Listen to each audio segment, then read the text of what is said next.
the tape, bro. Run the tape. The tape. Let's grind. Run the tape, bro. Run the tape, bro. Run the tape, bro. Should've been run the tape, bro. Run the tape, bro. Run the tape. The tape. Run the tape, bro. Run the tape, bro. Run the tape, bro. The tape. UGA game day, boy, we ball out. Pull up, put the whole conference in the doghouse. Leave them 6 feet, see me on the win streak. All-star status, go coach and the bench deep. Right. Offense on 10, how we run it? Your best ain't nothing, we gon' send them boys punting. Black and red, got them dead on arrival. Defense hunker down for the tie. Hey, you don't want it with the dogs. Film guy on it, you don't want it with my dog. Break it down, play by play, that's the day-to-day. They know we ain't come to play, boy, it's UGA. Kirby Smart, I cannot play the fool. Back to back, we did not come to lose. Back to back, like we got something to prove. Pay your dues, dog nation on the move. What's up? We doing a little bit different around here. We ain't come to play, we ain't come to play. Shut up and grind the tape. The tape. The tape. We ain't come to play, we ain't come to play. Them dogs in your face. Let's grind. We ain't come to play, we ain't come to play. Shut up and grind the tape. Shut up. Let's grind. We ain't come to play, we ain't come to play. Them dogs in your face. Shut up and grind. Let's grind. Run the tape, bro. Run the tape, bro. Run the tape. The tape. The Shut tape. up and grind. Let's grind. Run the tape, bro. Run the tape, bro. Run the tape, bro. Shut up and grind. Run the tape, bro. Run the tape, bro. Run the tape. The tape. Shut up and grind. Run the tape, bro. Run the tape, bro. Run the tape, bro. Shut up.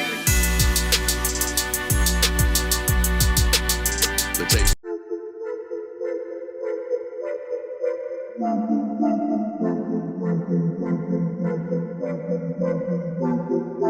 Welcome in, ladies and gentlemen, to MBR, or as we like to call it around here, Nothing But Rants, the show where I find topics that I'm oddly passionate about and I pontificate upon them. These are not hot takes, but rather takes that I'm hot about. What's up? You really like that?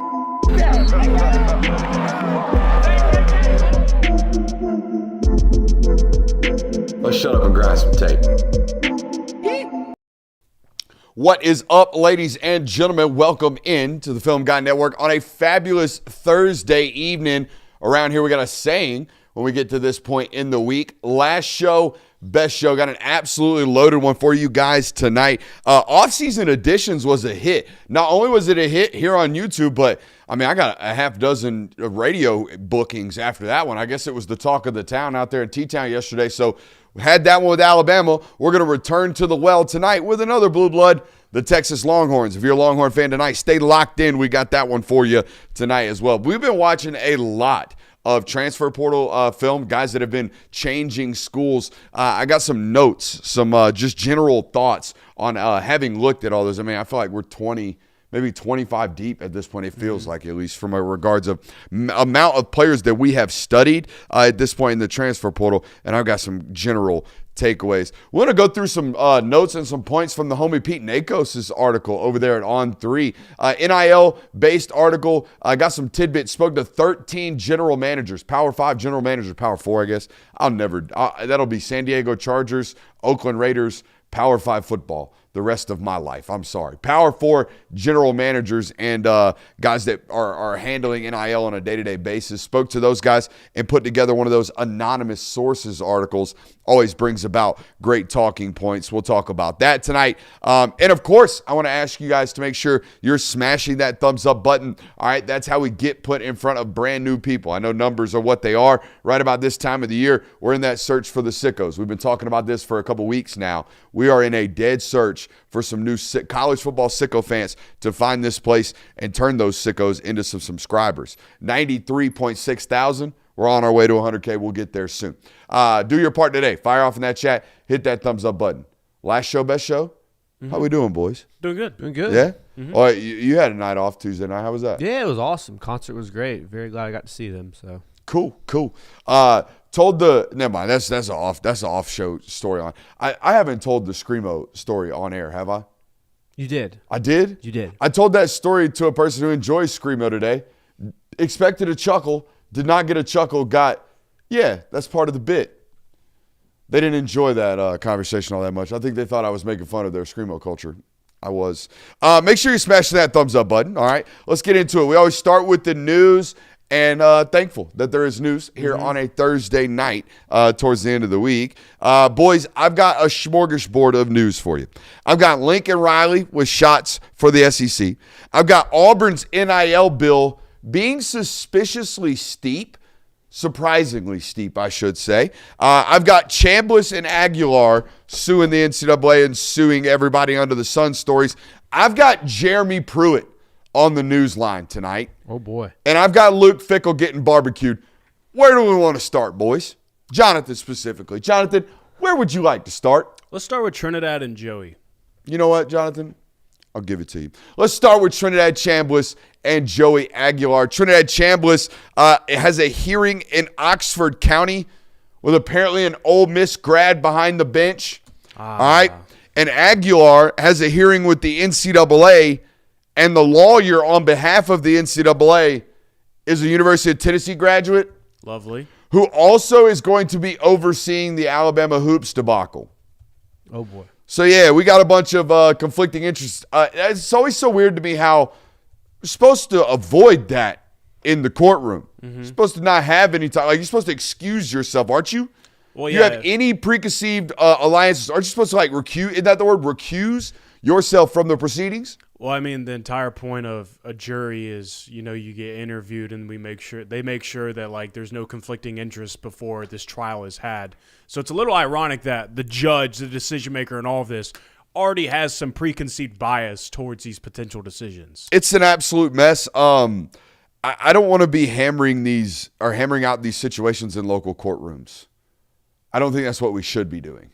Now, I also know that there's no way for any type of uniform decision.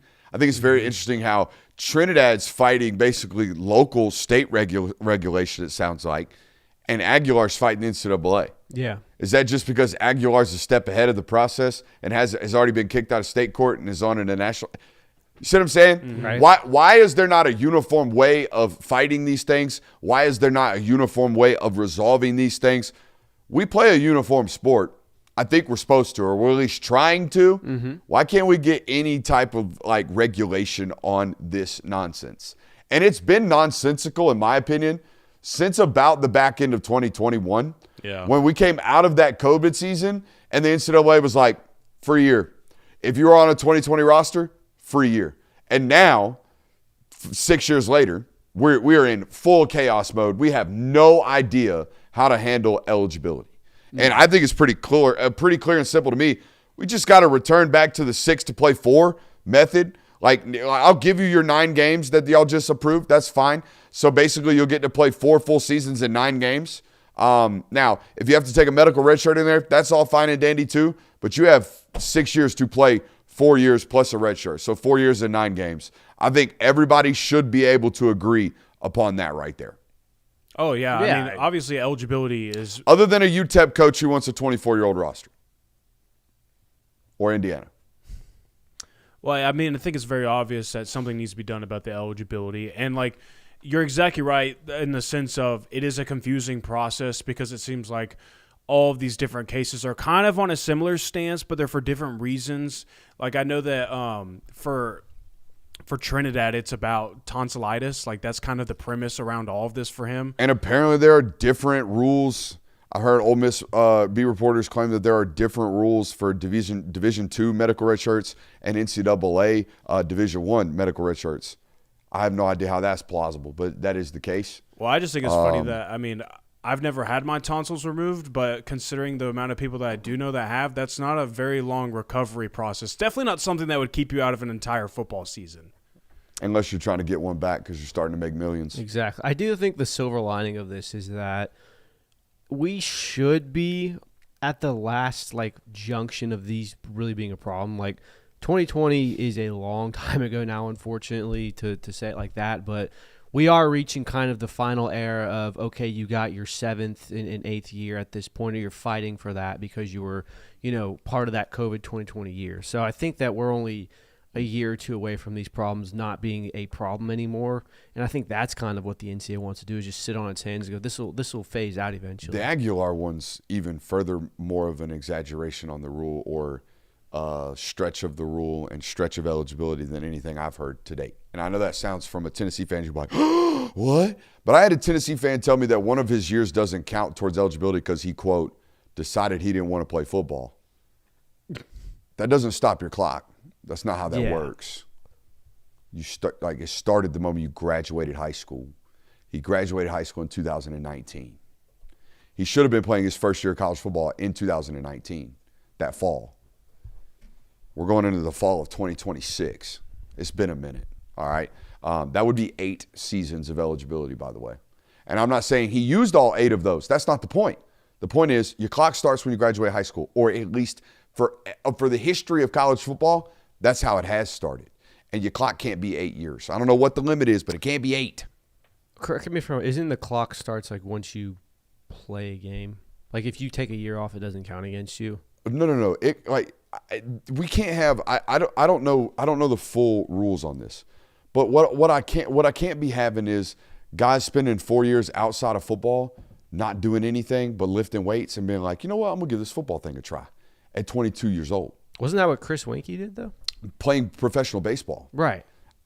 There has to be a line, is what I'm saying. I get what you're doing, and I understand there are examples of this, but not when fresh out of high school we go to a JUCO. Oh yeah, that's you see what I'm talking about? Yeah, that's we play JUCO. I'm gonna take a year off. JUCO, App State. Come on, man. Yeah. When's the clock start? You see what I'm saying? It has to start at some point. I'm with you where it's like, yeah, hey, let's start it when they actually put a helmet on and actually start competing in organized football. That's fine. If you want to start the clock then, start it then. But it started 8 years ago for him, is what I'm getting at. Yeah. Whether it started 7 years ago for him. No, it started. I'm definitely with you on that. It's probably time to move on to the NFL and try our hand at that. But by the way, I think he's an NFL arm. Yeah. I think it's the weirdest thing about these two football players for me. Like, I think Trinidad, buddy, go now. Yeah, that was my entire point. Is I'm not sure why we're trying to fight for another year of college football if we're Trinidad. Like, I understand we want to play college football, but the idea of our NFL draft stock right now might be the highest it's ever going to be, which I know we do this every year, but especially when you kind of look at maybe the names that are going to be in next year's NFL draft class. Joey, whatever, like I know that he's kind of going to be one of those later arms drafted, and he's going to be more of a developmental prospect. But for Trinidad, like, I just looked at the NFL mock draft database page for him. On January 17th, we were ranked as the 40th best prospect in this class. No, that's not a first-round draft pick, but that's certainly going to be one of the top quarterbacks in the class this year. You're going to be one of the top names at your position drafted. I don't understand why we're wanting to go to college football again for another year without the offensive coordinator that was with us this past season, without the head coach, the offensive-minded genius in Lane Kiffin that was with us. I don't really understand this. And by the way, $4 million. It's also but it's also in a year when Arch Manning is going to be in the next draft class. Dante Moore is going to be in the next draft class. Darian Mintz is going to be like. Even if you have to have a Joe Burrow-esque season for you to be a not first round, but a top 10 pick with those guys on there. So yeah, I don't know. It'll be interesting. I do think, bottom line, I think everybody can agree we got to start drawing some lines here. Yes. No more than Greg Sankey. This is the first time I've ever heard Greg Sankey ever come out and basically say, "Hey, that guy at Alabama, we can't be doing this shit. This is getting too much." And that's basically what Sankey said today.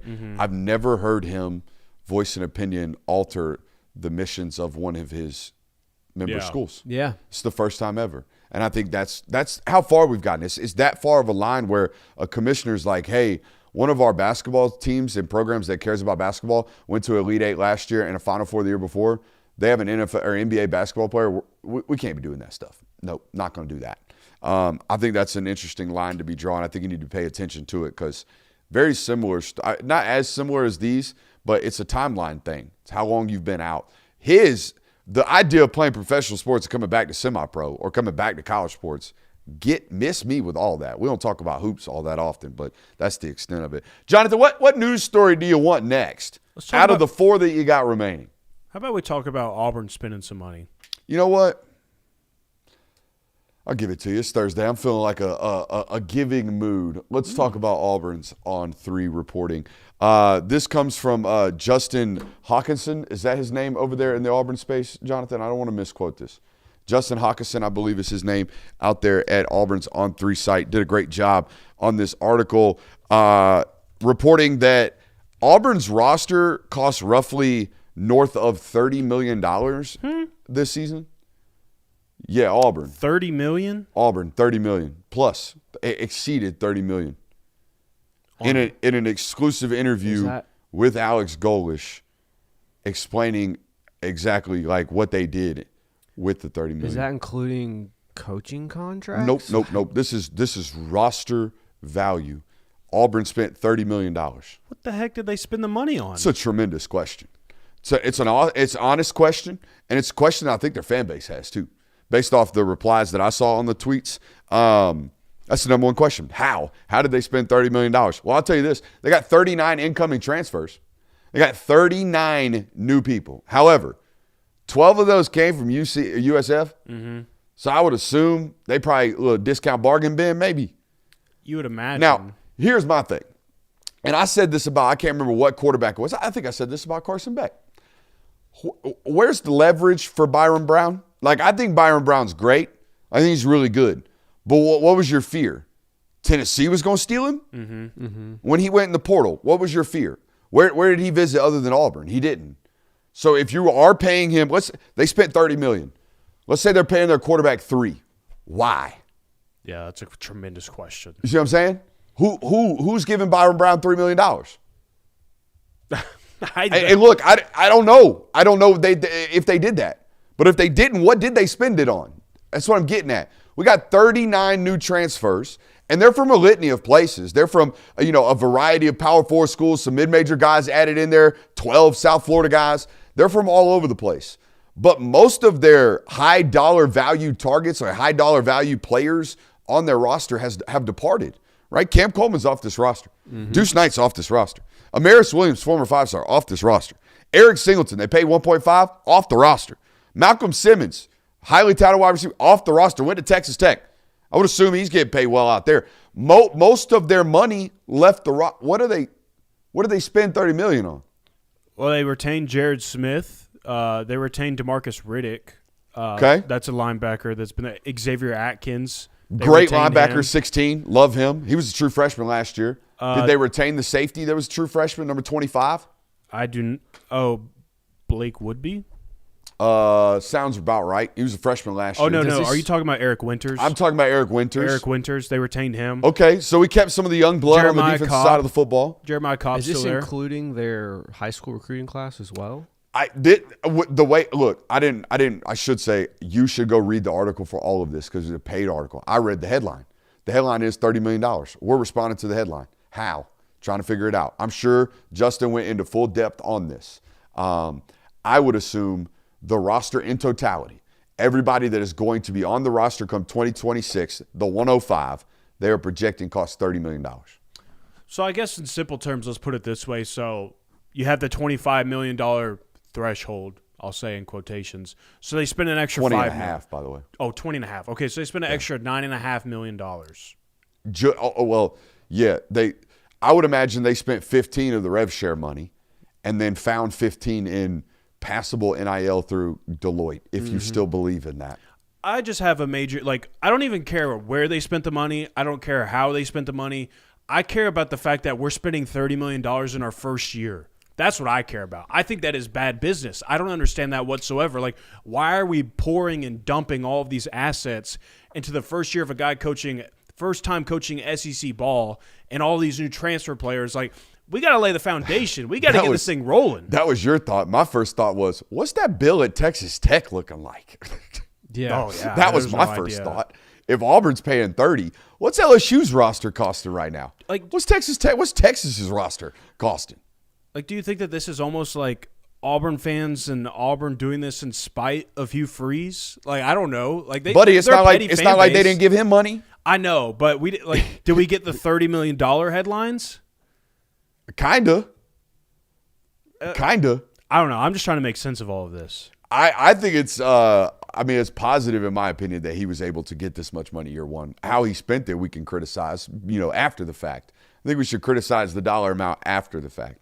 I think we look at it and say, God, even if he spent, the $30 million on the 39 transfers, he spent $750,000 a piece. Mm-hmm. If he got 39 good players, he spent his money right. No wonder all those USF players went there.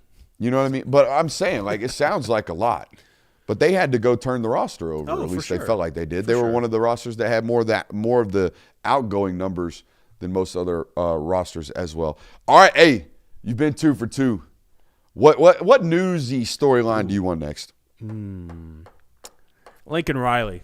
Been a minute since we've gotten to talk about Lincoln Riley. BBQ's on the show notes tonight, and it's not about Lincoln Riley. So what is the Lincoln Riley story about? By the way, is there news going on? I'm trying to get to the bottom of this $30 million article. I'm very curious now. Okay. So Lincoln Riley was on the Colin Cowherd show. Oh, and he's going to make an appearance tonight too. Colin Cowherd. Colin Cowherd going to make an appearance on Now, tonight's show. Most people ran with what Lincoln Riley said in all of this. I thought the funniest part about the clip from the Colin Cowherd show was Colin saying, now that everything is settled with NIL, that's what I thought was the funniest thing ever. Is like, buddy, you are so detached from college football. Yeah. If You believe don't that have a everything is clue. settled. That's what I thought was the funniest and most craziest thing said in this clip. But Lincoln Riley goes on to say that NIL has been great for college football because now it's not just teams in a certain region of the country spending all the money and buying players. I'll let y'all go first because I think I have a contrarian take here. Wasn't it Ed Orgeron a couple months ago that talked about how he was heartbroken that Adrian Peterson? Brother, he tried to get Adrian Peterson's dad, who was in prison at the time, relocated to LA County. Yeah. So the idea that USC wasn't jumping through hoops and doing all these sorts of things to get players in the door back when, the SEC was running amok is kind of hilarious to me. Now, Lincoln Riley obviously wasn't there back at that time, but I do think it's funny now that we are in an era where obviously anyone can pay everyone. Like, everyone can pay. There's no, ability to enforce those rules, that nowadays it's kind of like, oh, well, the SEC did it, so we're going to do it even more now. Like, you guys were doing it too. The idea that the SEC was the only league that was cheating 20 years ago is hilarious. So here's my retort, and here's what everybody else – if you talk to a Miami fan, if you talk to a USC fan, if you talk to an SMU fan, they will tell you that, like what you just said, the SEC wasn't the only conference or the only member schools or the only people cheating back prior to NIL. I think those schools outside of the SEC would argue, however, they were the only schools that ever got caught for cheating. And I think they have a liable leg to stand on out there. USC buys an Escalade for Reggie Bush and maybe an apartment for mom, and then all of a sudden they get vacated wins.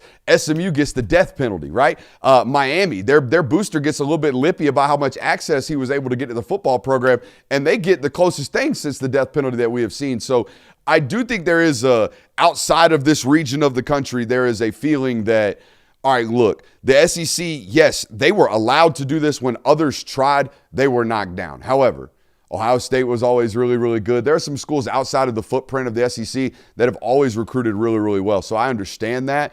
I do understand the other side, though, where they're like, hey, every time we tried, the NCAA shut my ass down. Also, you should note, and it should be noted, that Charlie Baker, Mark Emmert was the former president. Charlie Baker's the president now of the NCAA. Is that correct? Yes. Okay. I remember today that Mark Emmert did happen to hire Nick Saban at LSU. He was the athletic director there and then became the president of the SEC, or of the entire sport, of the entire college athletics. There is an alignment there. So from the outside, if you were a tinfoil hat theorist, you could look at why they would think that, and you could understand why they would think that, hey, the SEC was allowed to do these things. We weren't. Allowed here's the thing is that yes, I think everybody would agree that nobody would, majority of people were not playing clean back then, but I wouldn't also say that they were just allowed to do whatever they want. I mean, there were SEC programs that were investigated during that time and then were also given punishments for doing so. Ole Miss was investigated. Tennessee's the most famous one because that's one of the more recent ones right before NIL struck up. I know Alabama at points in times got investigated. Those things happen. And I would also argue that I find it hard to believe that other schools weren't participating in this during that time as well. Because, I know that the SEC had their run of winning national titles and being the dominant force in college football, and they were certainly picking up a majority of the talented players, but I can tell you right now, there was a recruiting momentum spill right there. And remember Clay Helton, the coach of Georgia Southern now, right? Yes. Yeah. Was at USC. y'all remember that suspicious recruiting run he had here in the state of Georgia right before they fired him? Yep. That was pre NIL. Yeah. Yeah. know? Again, like There were some envelopes involved. the idea that the revisionist history that's taking place, that the SEC, the only reason the SEC was so good 20 years ago is because they were the only league paying players, and anytime we tried to do that, we got in trouble. Like, that's the classic, the teacher hated us, so we always got in trouble type thing. And I get that maybe, yes, if you look at the statistics, maybe, yes, USC and these other programs that weren't within the SEC came under more scrutiny, maybe, but the idea that that's the real thing is If there were 12 cheaters back in the day, though, 7 of them were down here.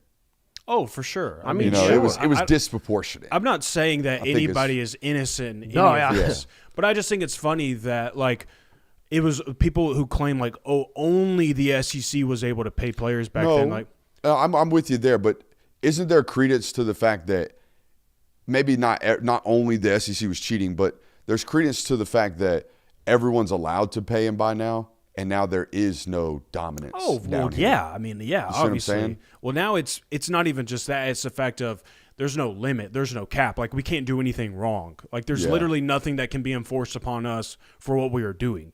Back then, like, you at least had to be strategic about it. You had to have some type of, like, decipherness to it. Yeah, you could be wilding out on the school phones there, Hugh. No, absolutely not. And I think I think the transfer portal and poaching has way more to do with this than paying recruits does.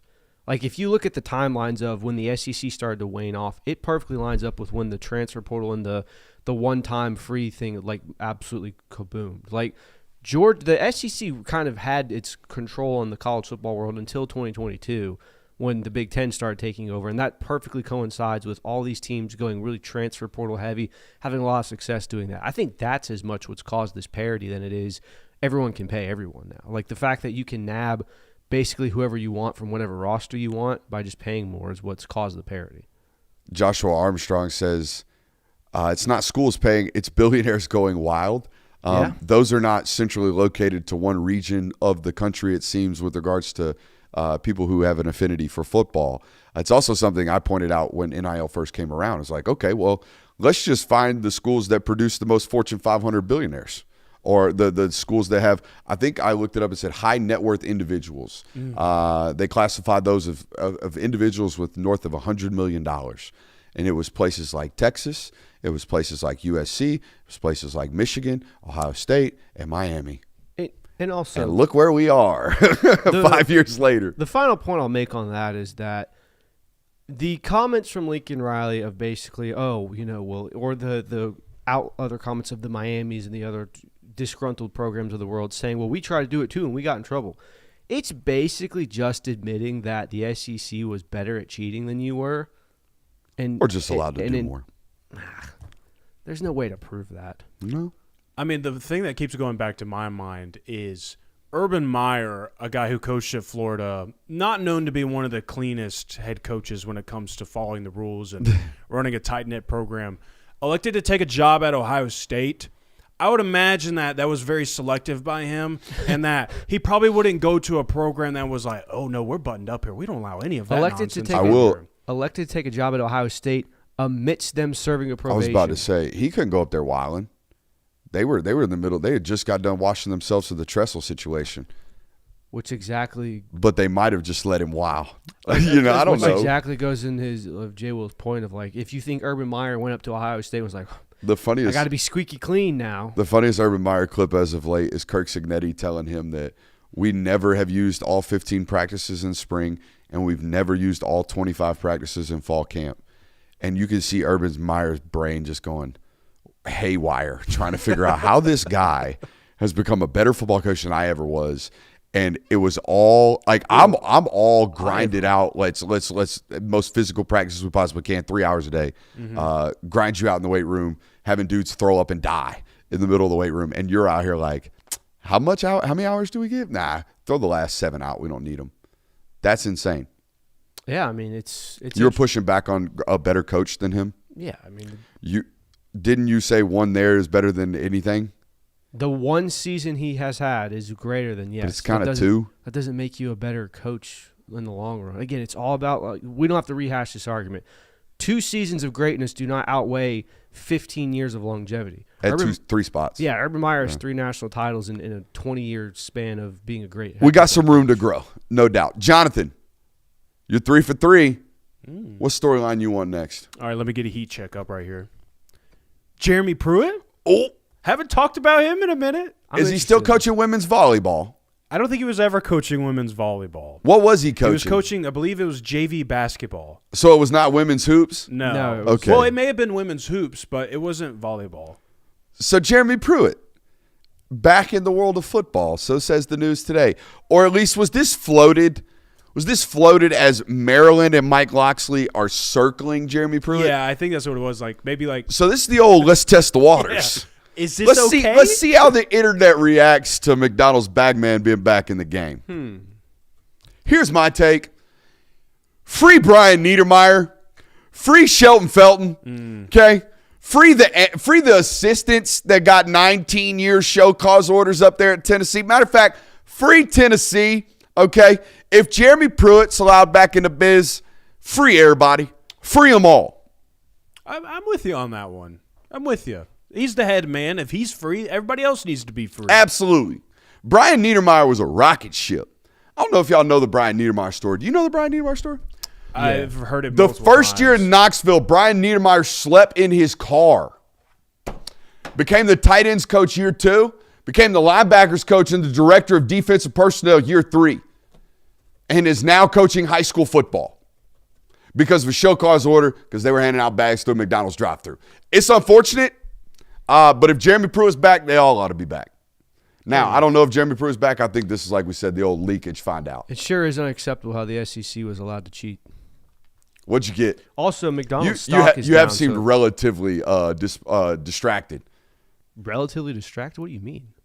You've seemed relatively distracted. I'm not. You're not. You're here, but you're not here. I'm looking at McDonald's stock options right now. I'm Why? trying to buy in before it explodes. Why? Before it explodes once again, dude. What are you talking about? They don't need McDonald's anymore. We don't need to put it in McDonald's bags Damn, you're anymore. right. I'm not buying in. Good call. We don't Jimbo. need that. But yeah, I mean, good for Jeremy Pruitt, I guess. Like, I will take this opportunity to remind everyone in the chat and people on this stage that Jeremy Pruitt and the Tennessee staff they got turned in for the money, but that's not what they got turned in for. They got turned in for there were some other things. they going got on. turned in for using certain tactics on the recruiting trail that are forbidden. Honestly, I think it's the same reason Ole Miss got turned in. And remember that time old Rick Pitino in basketball got turned in? Mm-hmm. There's certain things we can't be doing with 17 and 18-year-old prospects. That's all I'll say. What's up next, Jonathan? there's only one more remaining, right? You went 5 for 5. 5 for 5. Last one. Luke Fickell barbecued? Did Luke Fickell barbecue himself? Coming up next here on the Cowherd Show. We were pretty sure that he was coming into the season pretty barbecue, but I think this news kind of cements that. This news is like, yeah, no, I don't even believe in myself. Yeah. Yeah. So for those of you who don't know, and I didn't know this until today, reading up on this article, at Wisconsin, you basically are a perennial 5-year contract coach if you are a coach at that university and they think you should remain the coach. So every year, they just give you 1-year extension, 1-year extension, 1-year extension. So this spring, when they went through and gave every coach on campus, the volleyball coach, the baseball coach, all of them, if they weren't getting fired, they got the 1-year like charity extension. It's like an insurance. We still like you type of deal. Remember, Luke Fickell got this last year. It was written in the articles as, Luke Fickell gets a year long or an extension onto his contract, signed through 2031. Well, this year, when Luke Fickell was proposed the annual charity 1-year extension, he said, I'm good on that. I don't think I deserve that. We're not signing that. Huh. Yeah. I've never seen anybody pass down or just be like, nah, I'm good on that extra $7 million. 7.5. Would it even? I don't. Is he the most disinterested coach in the sport right now? He seems like a guy that's just ready to call it quits. I mean, I don't know what agent allowed this. What agent was like, nah, I don't want that 5% off that 7.5 they owe you? What sounds better? They wanted though? to give it to you, dumbass. Like in this situation, like what sounds better?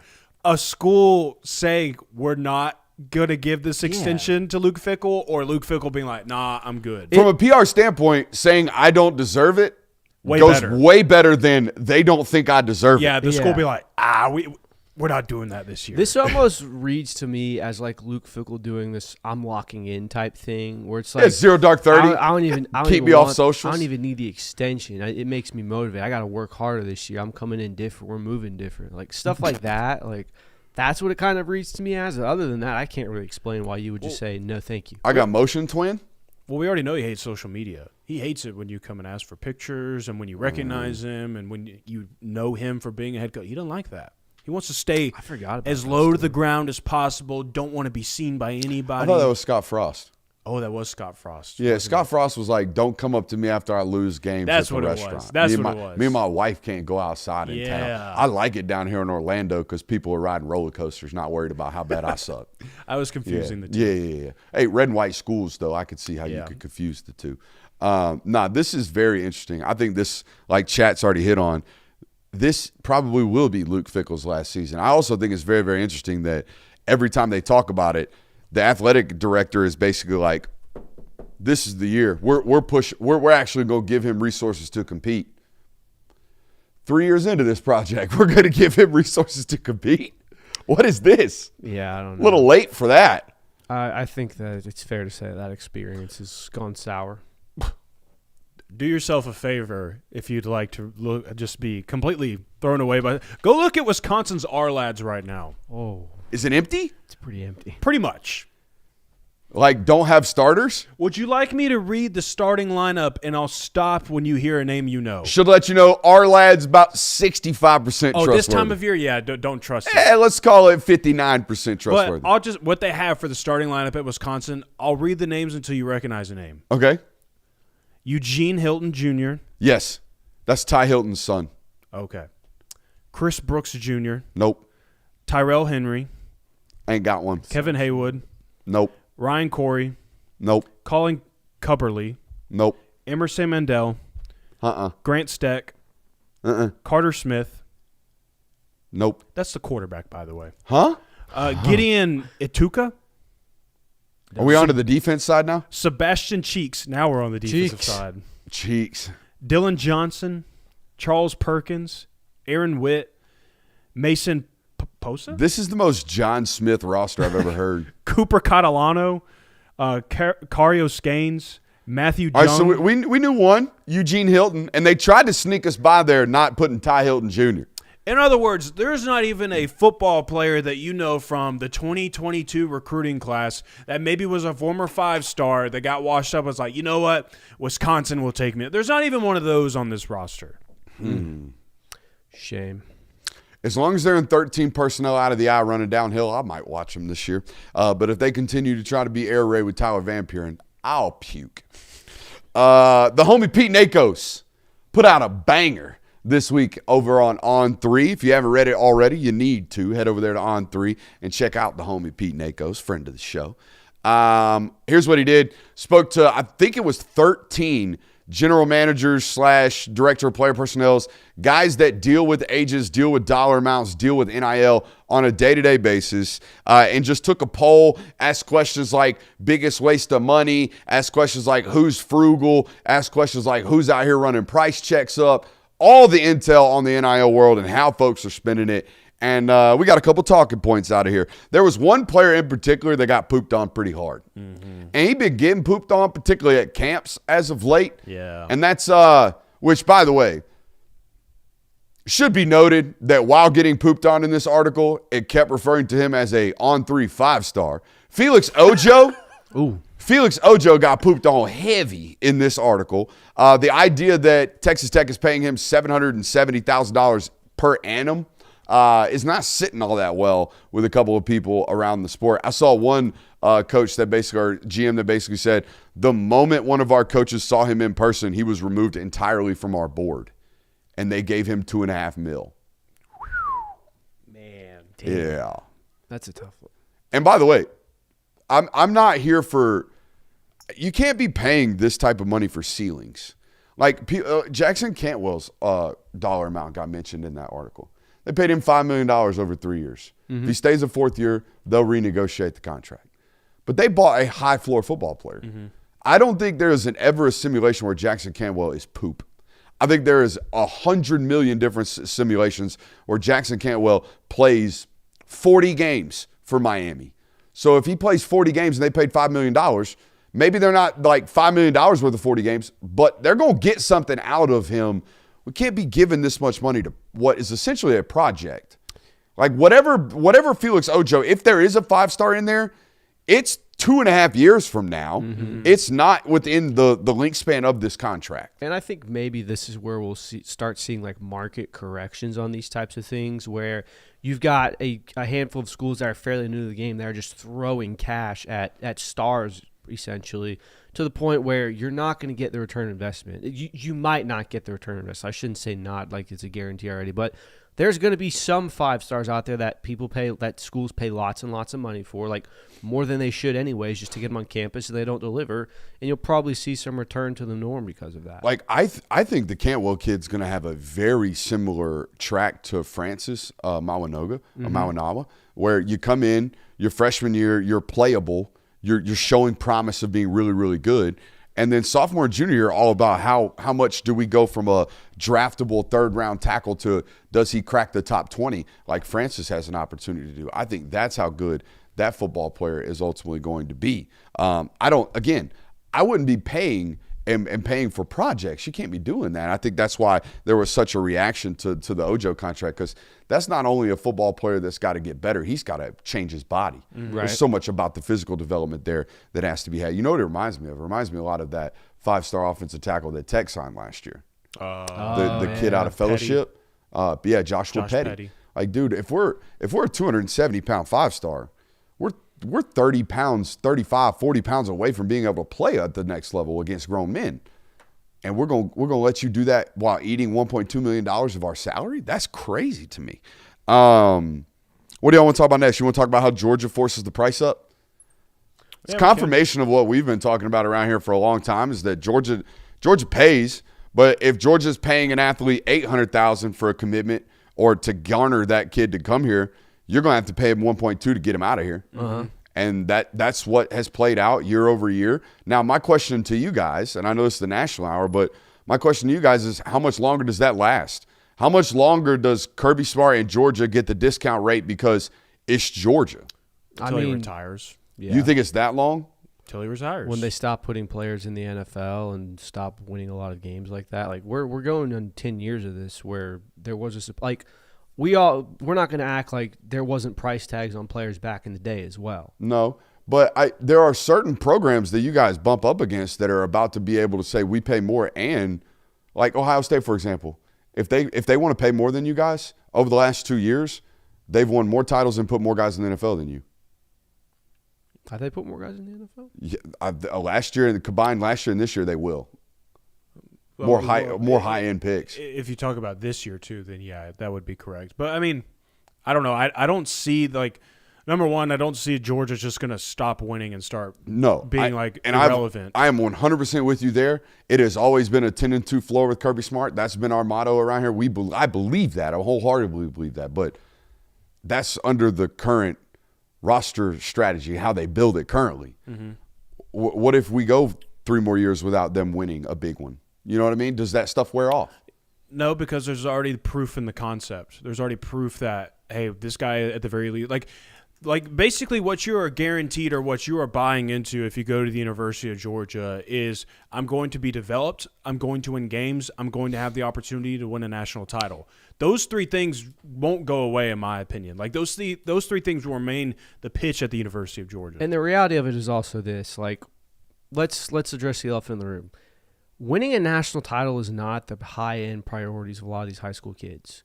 Getting to the first-round selection of the NFL draft is. And until Kirby Smart goes, 2 or 3 years without having a first-round draft pick, then we'll start to talk. But they could go another 5 years without winning a title, and I don't think this is going to be an issue for him. So Georgia is the school you have to overpay drastically to beat.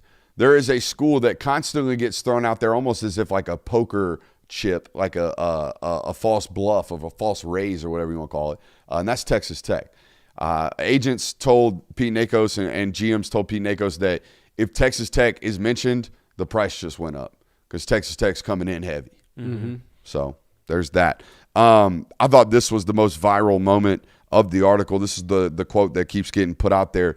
There was a kid that asked for a signing bonus, a flight stipend, a guaranteed jersey number, an insurance policy, while also asking for a loss of home and disability policy, while also asking for a stipend for a vehicle, while also asking for a stipend for a rental house for his parents, while also making sure that there are campaign funds for him whenever he is up for awards, while also making sure he's guaranteed a PWO spot, preferred walk-on spot for one of his best friends, and of course, tickets to home and away games for all of the agencies. And I'm told that Michigan gave him all of it.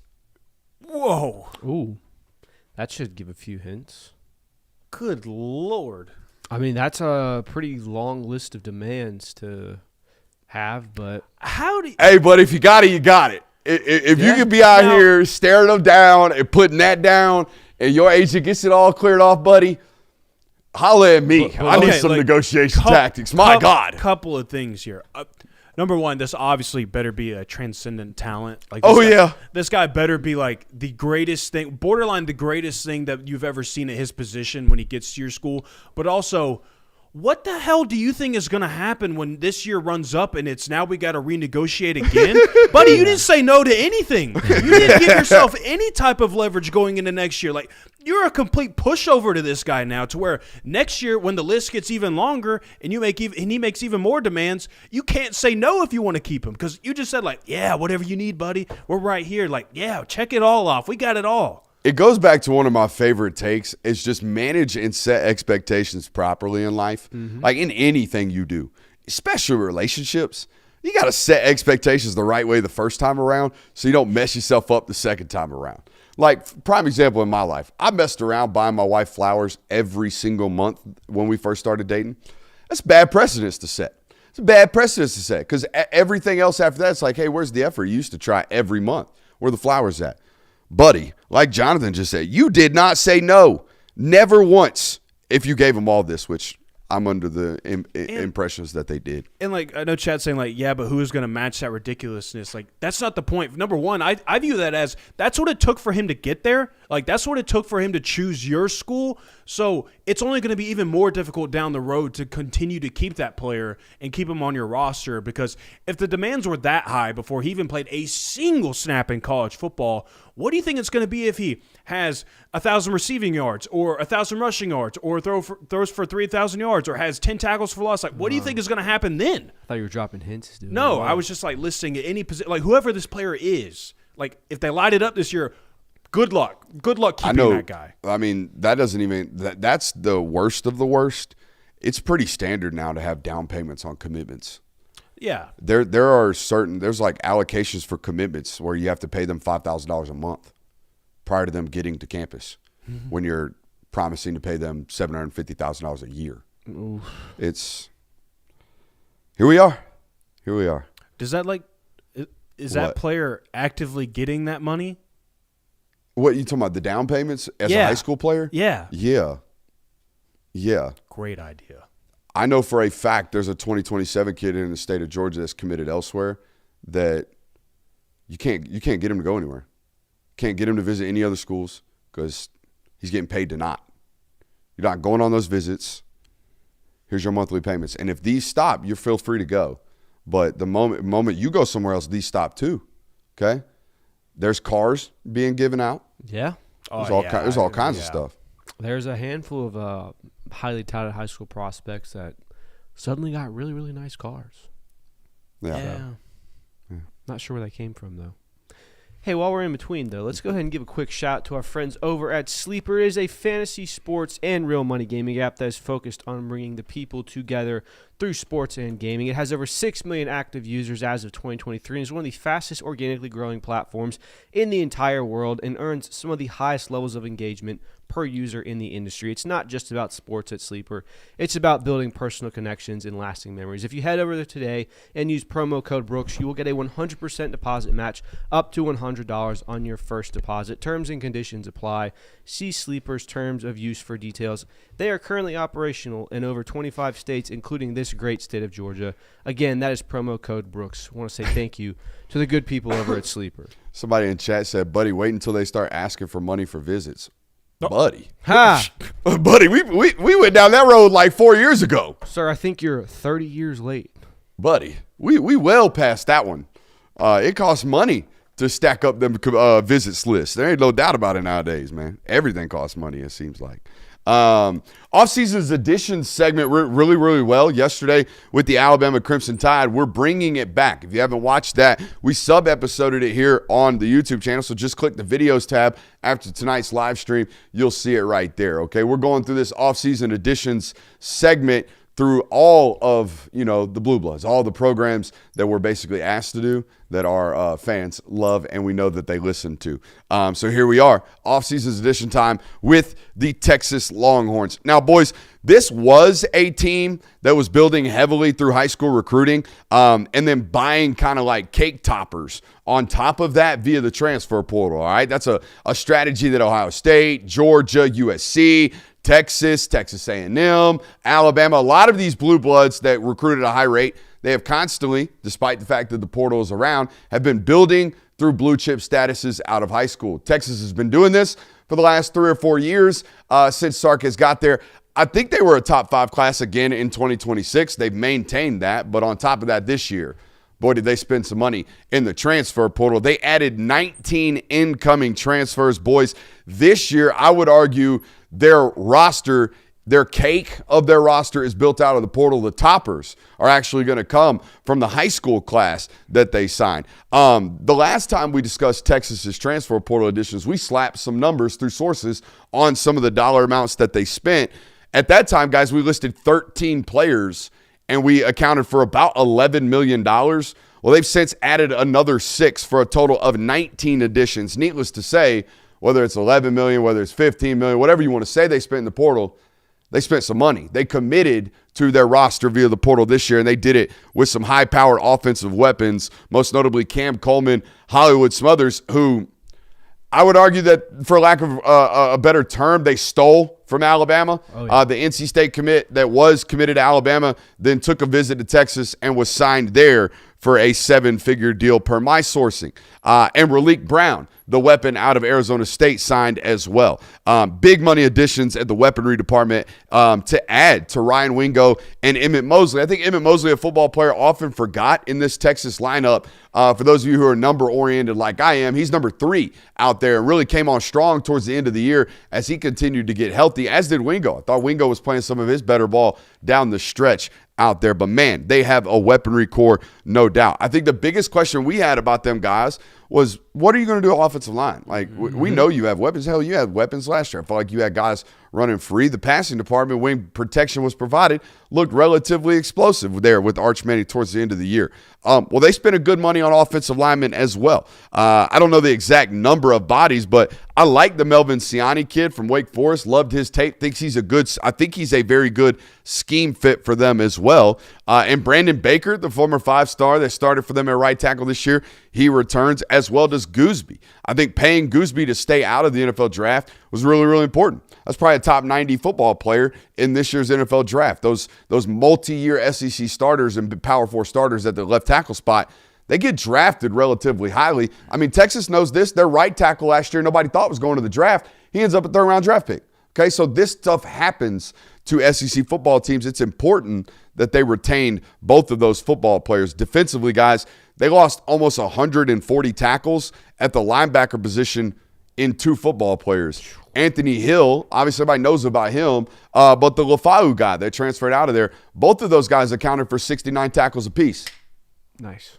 All right, so they got a lot of production there to replace, and they did so via the transfer portal. Brought in Rasheem Biles. We watched that tape the other day. A tremendous athlete right there. I think they paired him with a kid like Ty Anthony Smith, who had 60 tackles for them a year ago as an underclassman, number 26, I think he is.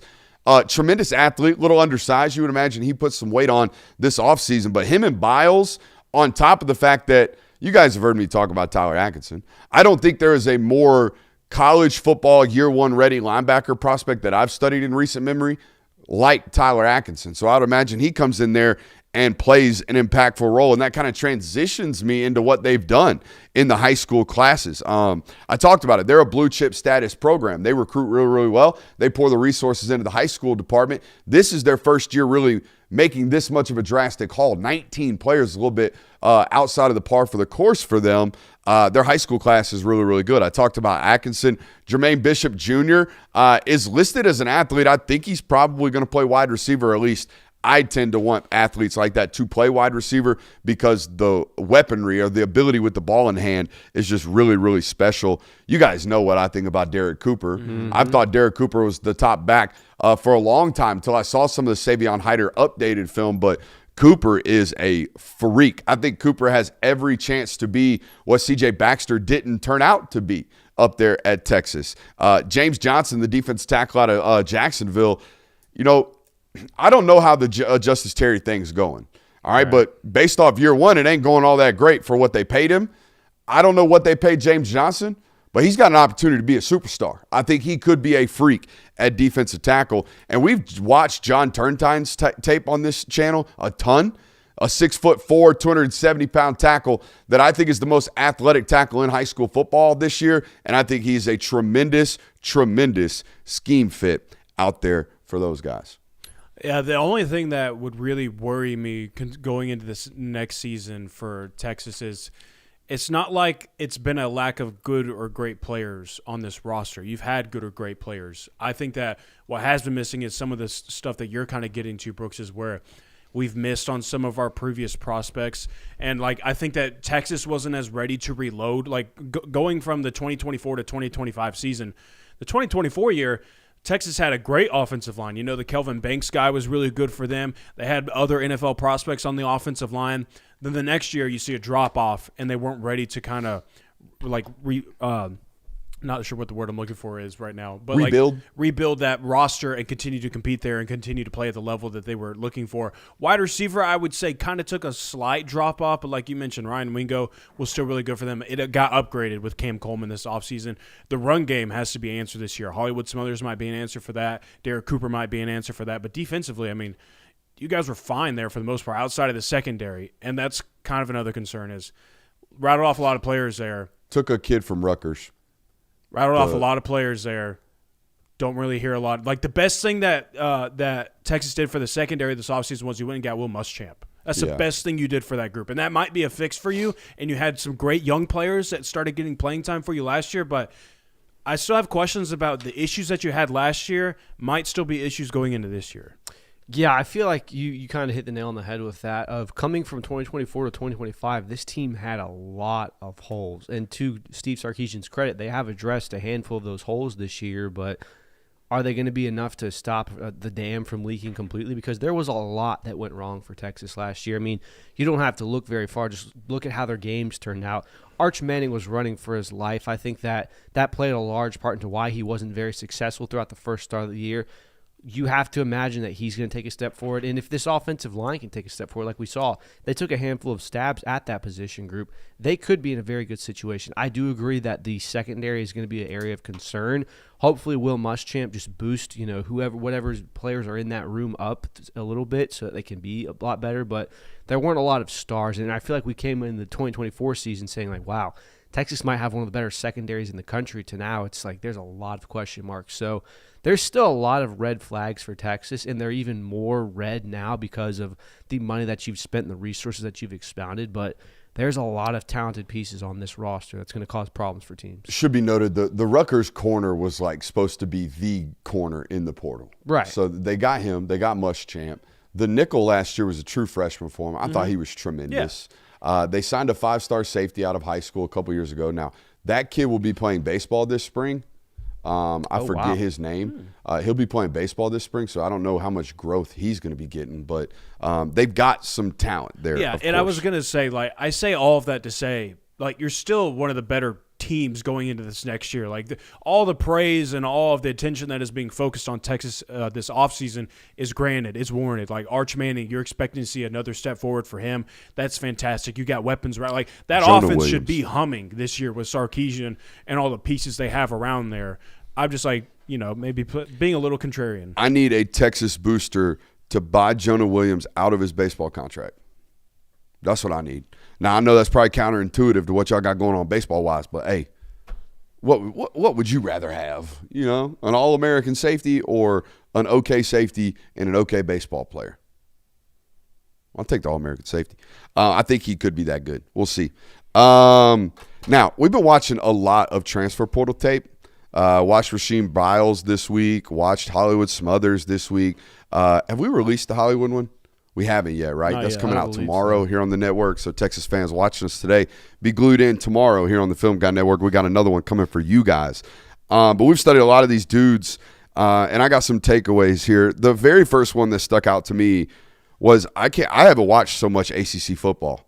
I have not watched this much ACC football on All 22 in years, and the reason being, these rosters are getting pillaged. These rosters are getting stolen up off of. If you are good in the ACC, you're going to be really good in the SEC or the Big Ten pretty quickly. That's what it seems like to me right about now. I mean, the Wake Forest kid's a prime example. The Hollywood Smothers kid's a prime example. The NC State left tackle is a prime example. The NC State wide receiver is a prime example. I watch a ton of ACC football that has a ton of transfers leaving that place. The second most watched conference this offseason on this network has been the American Conference.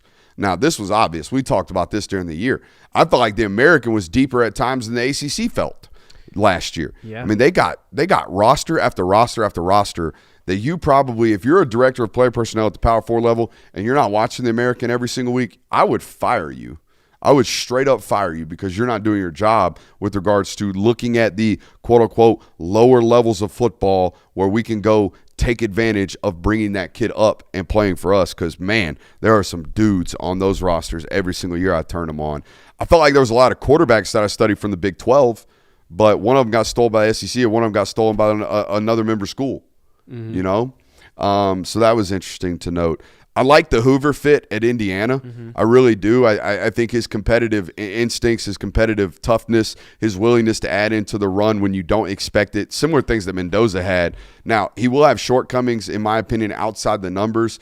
I'm very curious, Jonathan, you were in here, very curious to see if some of that back shoulder, outside the number stuff gets cleaned up with coaching at Indiana because very clearly they're doing something right at Indiana with coaching these quarterbacks to throw these back shoulder deep balls, these back shoulder converted goes, I should say, right? Where we either have the opportunity to get on top and throw it for vertical, big shot 45 yards down the field, or back shoulder them because we couldn't stack the corner. They've got something there. They've taught something well there. They were great with York doing it. They were even better with Mendoza. I hope Hoover improves there. If not, it won't look as good. It just won't. Right. I put here, I think Hollywood Smothers is a run game winner. I don't know if he's a maximizer. Did you feel he was worth $1.2 million today when we watched him? Probably not. I think that the best way to put Hollywood Smothers is when you turn the tape on, it's going to be a lot of good. Like, you're not going to watch the tape and be disappointed. You're not going to be disappointed in the player. Like, there's nothing that's going to scare you, but you're also not going to leave the film study being like, oh my gosh, that dude's a monster. Not a bum, not a freak show. Right. Just a really, really good player, I think. I loved the Sorsby tape. I was really surprised by how much I liked him. Darian Minson is my QB1, though. I think that guy's going to be electric. Or like from the portal. In the general? Yeah, from the portal. Okay. I haven't, maybe. Might be in general. I might have him up there in general coming into next season. We'll have to find out. I mean, he was up there for me in general this year at Duke. I think Lane Kiffin's going to cost a general manager in the NFL a shitload of money and his job. Because of what he's going to do with Sam Leavitt? Yeah. I think – I don't think Sam Leavitt is like some superstar. I think Sam Leavitt is a great playmaker. I think Sam Leavitt is fun. I think Sam Leavitt is cool. I think all those things. I don't think he's chicken and rice. I don't think he's down excellent. I don't know if he's going to survive on NFL Sundays. I think he's very, very similar to the ups and downs natures that you get from a Jackson Dart type of football player. Is he fun? Yeah, he's really, really fun. And I think Lane Kiffin is going to make him look insane. I think he's going to make him look great because he makes every quarterback look great. I think he's going to cost the NFL GM his job. Jackson Dart was a bad comp for that. I'm talking about the ups and downs, like just absolute frantic play. Not like height, weight, speed. Sorsby looks more like No, Dart. I'm just saying like from the like get an NFL GM fired. Well, no, he just got a head coach fired, though, because he couldn't stay healthy. I mean, I think that the Giants had other issues. So outside you're of Dart. buying NFL Jackson Dart stock? I'm not buying. I'm just saying it's not exactly a great example to use as like doesn't work out. Okay. I don't think this was going to work out on Sundays. That's fair. It's going to look great this year on Saturdays. Okay? That's my take there. Any other transfer portal takes before we toss it to the local hour? I don't believe so. Coming up next here on the local hour, I'll tell you why you, as a Georgia fan, should take a little lesson from the USA women's hockey team.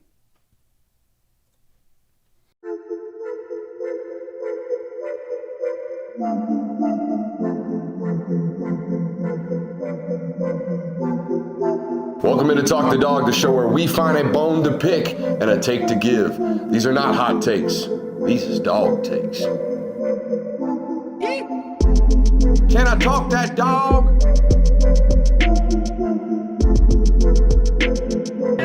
What's up? You really like that?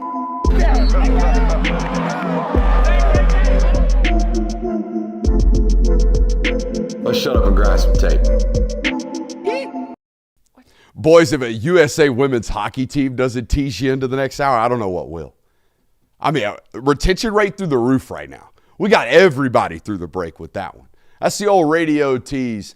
I learned that one from a legend, one Colin Cowherd. I listened to a lot of Cowherd growing up before he's a little washed nowadays. But back in the day when his prime, I used to listen to him all the time, especially as someone who aspired to be a solo act when I first got into this business. You got to start listening to other solo acts to figure out, hey, how are you carrying an hour, 2 hours, 3 hours entertainingly by yourself? That's really, really hard to do.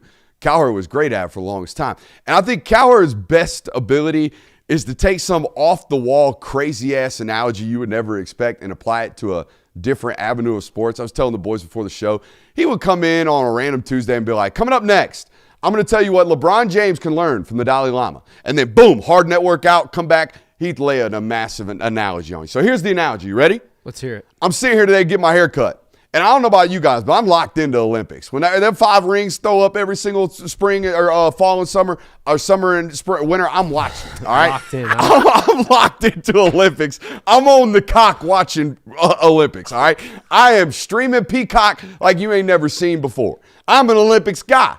I love the flag. I love the USA. So I'm sitting there getting my hair cut today, and she's like, "I need you to sit still." I'm like, "Honey, the USA women's hockey team is playing right now. I'm locked the F in." And I'm sitting there watching it, and after like 2 or 3 minutes, I'm like, you know what? I could turn this off. I know the conclusion. The USA women's hockey team is about to smoke the Czech Republic. And you know how I know this? They kept getting shots on goal, boys. They was putting shots on goal every 30 seconds. Every 30 seconds, boom, shot on goal. Every 30 seconds, boom, stealing the puck, shot on goal. And I put it down and said, I know the conclusion of this one. USA is absolutely going to rout these suckers. They did 5-1 today. And here's the analogy. Hell yeah. All you need shots on goal. Mm-hmm. Kirby Smart, Georgia fans, is going to give you a shot on goal every single season. You're going to be hanging out in the college football playoff every year getting a shot on goal. Hard to complain about that. You miss 100% of the shots you don't take. This is very true. Y'all want to talk about that other Winter Olympics story?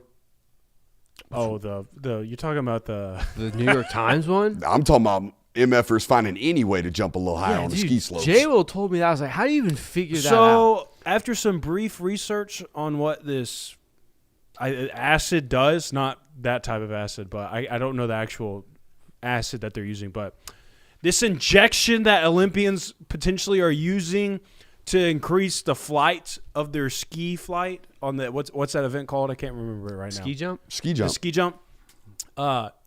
That fluid tends to increase the circumference of things.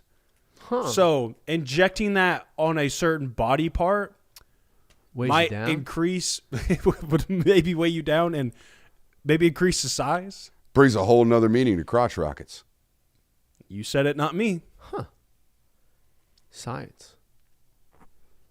Interesting. We got a loaded local hour for you guys tonight. We're going to talk about some unfortunate news. We got Nate Frazier's I Am Athlete interview to talk about. Kirby's colorful debut over on Glory Glory. We'll talk about that tonight. We had meeting room last night, or 2 nights ago, with the wide receiver core. We're going to talk to the offensive line room today. And, of course, it is Thursday during the quote-unquote offseason. So we got Discord Q&A coming up tonight as well. Make sure you're hitting that thumbs up button. Keep getting them shots on goal. Let's hammer the news first. Take it away, boys. Oh, we're doing this segment? I mean, see, back in the day, I would go through some 10-minute diatribe about how an 18-year-old made a dumbass decision, but You did put it on the show notes. you guys you have get something you to guys say? get the honors today. I'm saying, You know what? How dare me? Let me be a leader. No. No. I'll be a leader. It's all good. I'll be a leader. I think we could put this in simple terms. London Seymour arrested on 11 felony counts of property destruction. Yes, not 113. Not 131. Not 131. Not 131. 11. 11. And by the way, it should be noted that was a police department typo. Police department Yes. typo. Police department typo on that one. That was found by, obviously, news reporting sites and obviously ran with that. So, I mean, low-key, London could have a defamation suit on his hands, I guess, if you wanted to go that far, but you'd have it either way. I mean, my lawyer, I would hope, would be doing you can either drop these or you can take this defamation. Yeah, now, I don't and know if the defamation is going to win, but that's what Landman's lawyer would do. Yeah, you're right. Exactly right. That's what Landman's lawyer would do. I haven't seen enough Landman. Oh, to know buddy, that, but she's a Dude, we bad watched MFer. like 8 episodes in the I- car ride But he home. was in the back watching some WrestleMania. that was like at 4 a.m. in the morning. I was half awake. I can't remember any of those. I did Either it. way.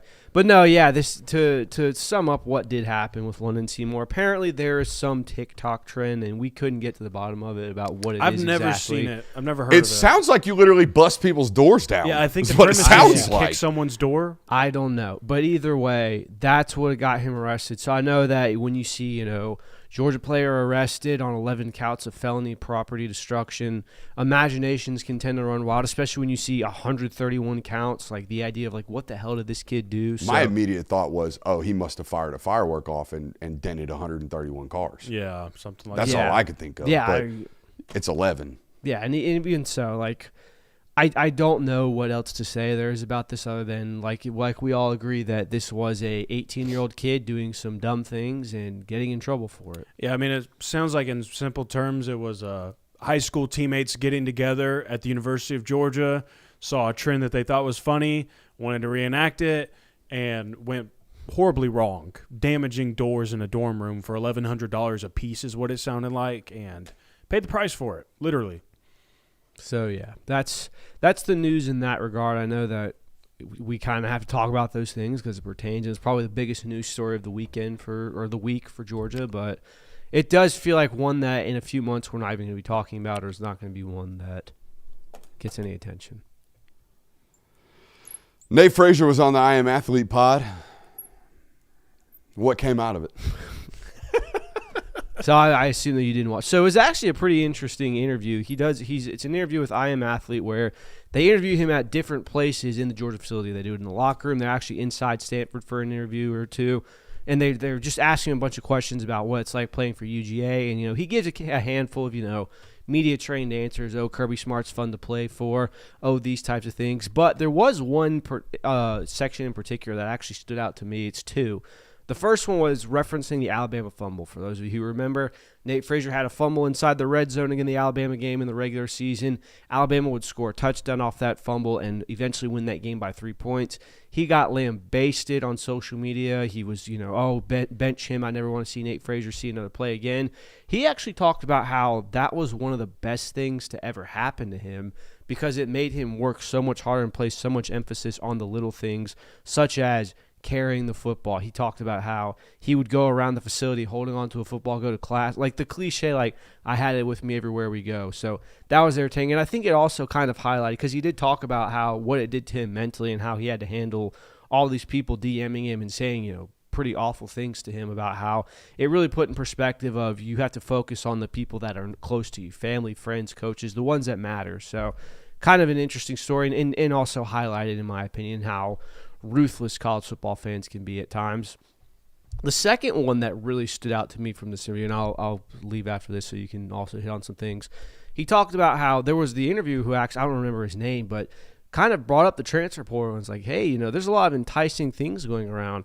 And Nate Frazier revealed that, hey, yeah, I've heard some absolutely crazy numbers, but also took the time to talk about how he loves the brotherhood at Georgia. He loves the fact that he feels connected to his teammates, and touched on what we touched on the National Hour about how you do get the kind of benefit of, hey, yeah, you're going to go get money at these other schools, but the development and the NFL contracts that you get under Kirby Smart in Georgia are what keep a lot of these players here. So the Kirby Smart discount is very live and well, and I think it will be for a while, so long as these players still continue to develop and go into the NFL and earn lucrative contracts.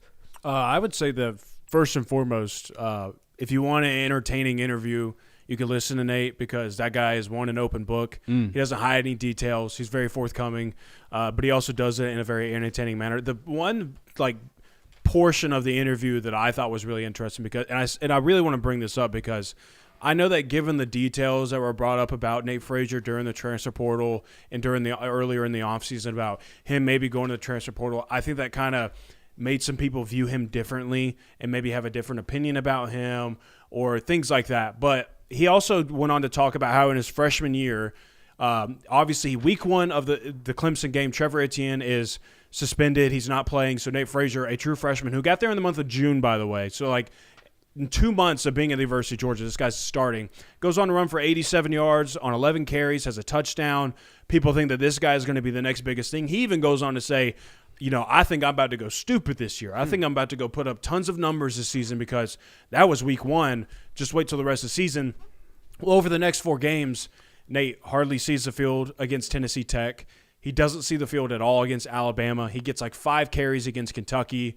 So now he's at an ultimate low. Life is an ultimate low. So he even goes on to say at that point, he was like, I'm done, bro. I'm good here. I'll just move on to the next one. This season is what it is at this point. But then he says, I had to have a self-reflecting moment, and I thought about, what am I not doing in practice? What are the coaches not seeing in me? What am I not showing the coaches? And he goes on to say, well, I fumbled 4 times in a single practice leading up to the Alabama game. On a bloody Tuesday of all things, fumbled 4 times in a single practice. And like you said, that'll do it. That's why you don't see the field. So then he kind of had this, well, that's why. I'm not doing everything that I need to be doing in order to earn playing time. Just because I had this one glorious moment at UGA doesn't mean that the rest is taken care of. So for the moment that happened this offseason where maybe Nate Frazier was going to leave the roster, there was also a moment where this guy thought he was going to leave but ultimately wanted to stay and ultimately made that decision by himself 2 years ago as a true freshman. Yeah. I can't relate to anything that these guys got going on, but when you're 18 or 19 years old and it's not going for you the way that you thought it was supposed to, and you do have options wherever you're at. You're getting phone calls, right? Nate, his entire freshman year, those 3 or 4 weeks he's sitting on the bench, it's not just you're questioning your own abilities. You're questioning why you're not playing where you're at. You're listening to all this nonsense. You're getting called left and right. They're not using you right. Hey, you can play for me right now. Why are you sitting on the bench, son? You're way better than that. You're hearing all this too, so I can't imagine how nauseating it gets at times for some of these young men. Well, especially because, you're already maybe down on yourself. That's kind of what he talked about. And then on the flip side, you're getting told something else from somebody that's well, we believe in you and you're the greatest thing ever. So, it's a really, conflicting inner battle with your mind that you're probably having in the middle of that. Also trying to figure out, what can I do here in the moment? Or I could just go here. Maybe things will be better. All my problems are solved. And I think he even mentioned that of how players view the transfer portal as a way to just solve their problems. They enter the portal thinking that that's just going to solve everything for them. If I go here, everything's going to be different, but it doesn't matter if you're not changing as a person. Yeah, I think the quote that he used was, you're still the same player if you go to another team in the transfer portal. You're still the same person. You have to evolve where you are. I relate this to my personal life. I feel like the best moments of or breaks in my career in my life in general come right after this darkest moment or this is never going to work. Why am I doing this? Why I just got to keep trying. Maybe it'll happen. And then the moment that doubt stops and the work continues, that's when the break comes. It's weird how that works. I at least I believe in that. And that played out in my football career. That's played out in my personal life. It's played out in my professional career where it sounds so cliche, that darkest before dawn, stuff from Batman, I think that stuff is real. I think the universe makes you grind and makes you struggle. The Lord makes you grind, makes you struggle, and then he gives it to you once you are ready for it. Not any time before that, but when you're ready for it. And if we're constantly jumping paths, maybe we never get to that side of when we are ready. You know what I mean? Right. So it is important for everyone's telling these young people this, and all of them resort back to, well, what's best for me right now? What's best for me right now?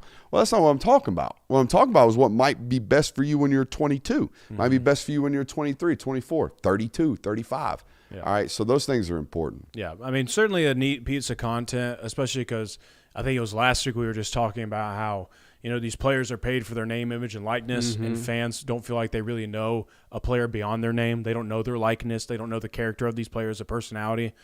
That's a great way of getting an idea of, like, the personality that Nate Frazier has, which I know that he shows a lot of it already, but really gives the insight of, like, the career path for him, what he's gone through, and just the player he is. My favorite part is the clip in Sanford when he's talking to guys. Like, so just walk me through what you're thinking in the backfield when you're about to get the ball. I'm cribbing the hoe? No. No. Nate gets into his stance. He's wearing almost like a trench coat. He gets into his stance. He's wearing a Snuggie hoodie is what he's wearing. Is that what it was? It's like a Snuggie hoodie. I was watching it on my phone. He's wearing a black Snuggie hoodie. Hell yeah. Shout out Nate for that. But he goes, the only thing I'm thinking about when I'm in the backfield is don't drop this effing ball. And obviously doesn't say effing, but it just perfectly encapsulates what his personality is and how likable he is, not only as a player but as a person as well. So very entertaining. If you haven't seen it yet, just type in Nate Frazier, I Am Athlete on YouTube. By the way, we want to, or I'll go ahead and throw this idea out there, and this is no shade to Nate or anything like that, because Lord knows everybody on the show is just as guilty of it as you are, but you in particular. If Nate Frazier ever gets to be on our show, like when his career is wrapped up at UGA, I have made the decision that we're going to play a game between you two, and it's just going to be enunciate this name. In the span of this hour-long interview, how bad did he chop it? Nate Frazier said Kenny McIntosh instead of Kenny McIntosh, which that just might be a recall issue. That just might be we're calling a name differently. And then he proceeded to say Giannis Antetokounmpo or completely butchered, which that's a tough one. Yeah. But just for the sake of it, I think it'd be a fun game between you two. That would be fun. I think that's definitely something. And he's someone that would be great at it as well. Nate may or may not watch the show. I don't know. Might be some interactions with him in the last couple of years that make me indicate that that's so no shade there, but I just thought that I got a good chuckle out of it because Lord knows I do it all the time too. It's hard, man. Names. Especially when you're on the spot. Yeah. Where does Nate rank in the ACC or the SEC running backs kind of totem pole right about now? Well, come on. I think there are two players that are in a different category of running back right now in this conference, and then there's Nate. I think the two that are separated themselves are Kejuan Lacey and Ahmad Harvey. I think they're over here, and Nate's got to work his way into that group. Yeah, I'd say that those two are the top of the list right now. However you want to put Kejuan and Ahmad, that's your own opinion. Like I think that those guys are 1 and 2, non-negotiable. And then I think the next debate you get into is, do you want Nate Frazier? Do you want Jaden Baugh? Like that's the next kind of conflicting stance. I'm a Baugh man myself.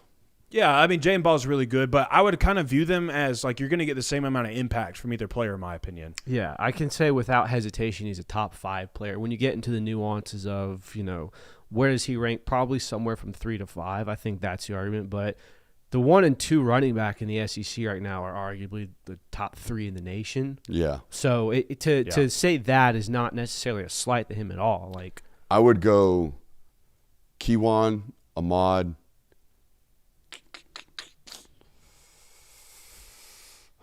Who did we just get done talking about? Jaden Baugh. Jaden Baugh, 3. Nate Frazier, 4. And then Hollywood Smothers, 5. I'd put Nate and Jaden in the same category. I just put 3A and 3B. I gave a top 5, but I didn't have Hollywood Smothers as my Who was your 5th? I put Jeremiah Cobb. Yeah. That you say, that he had almost 1,000 yards with that poop offensive line last year. That's true. And towards the end of the year, he was the only guy getting totes, though, wasn't he? Oh, yeah. Because Damari Alston was left the roster. Hey, I think he had almost the same amount of carries as Nate. Hey, I'm not saying he's not good. But, I mean, putting for the argument for putting Jaden Baugh over Nate Frazier, like I would say the argument there is Jaden has multiple years of like proving himself as like a consistent, steady back in this conference. Nate is like 3/4 of a season off of that. Yeah. I think I would say though that his ceiling is a lot higher than Jaden Ball's in my opinion. All right, so Glory has come out with their latest line of content over there.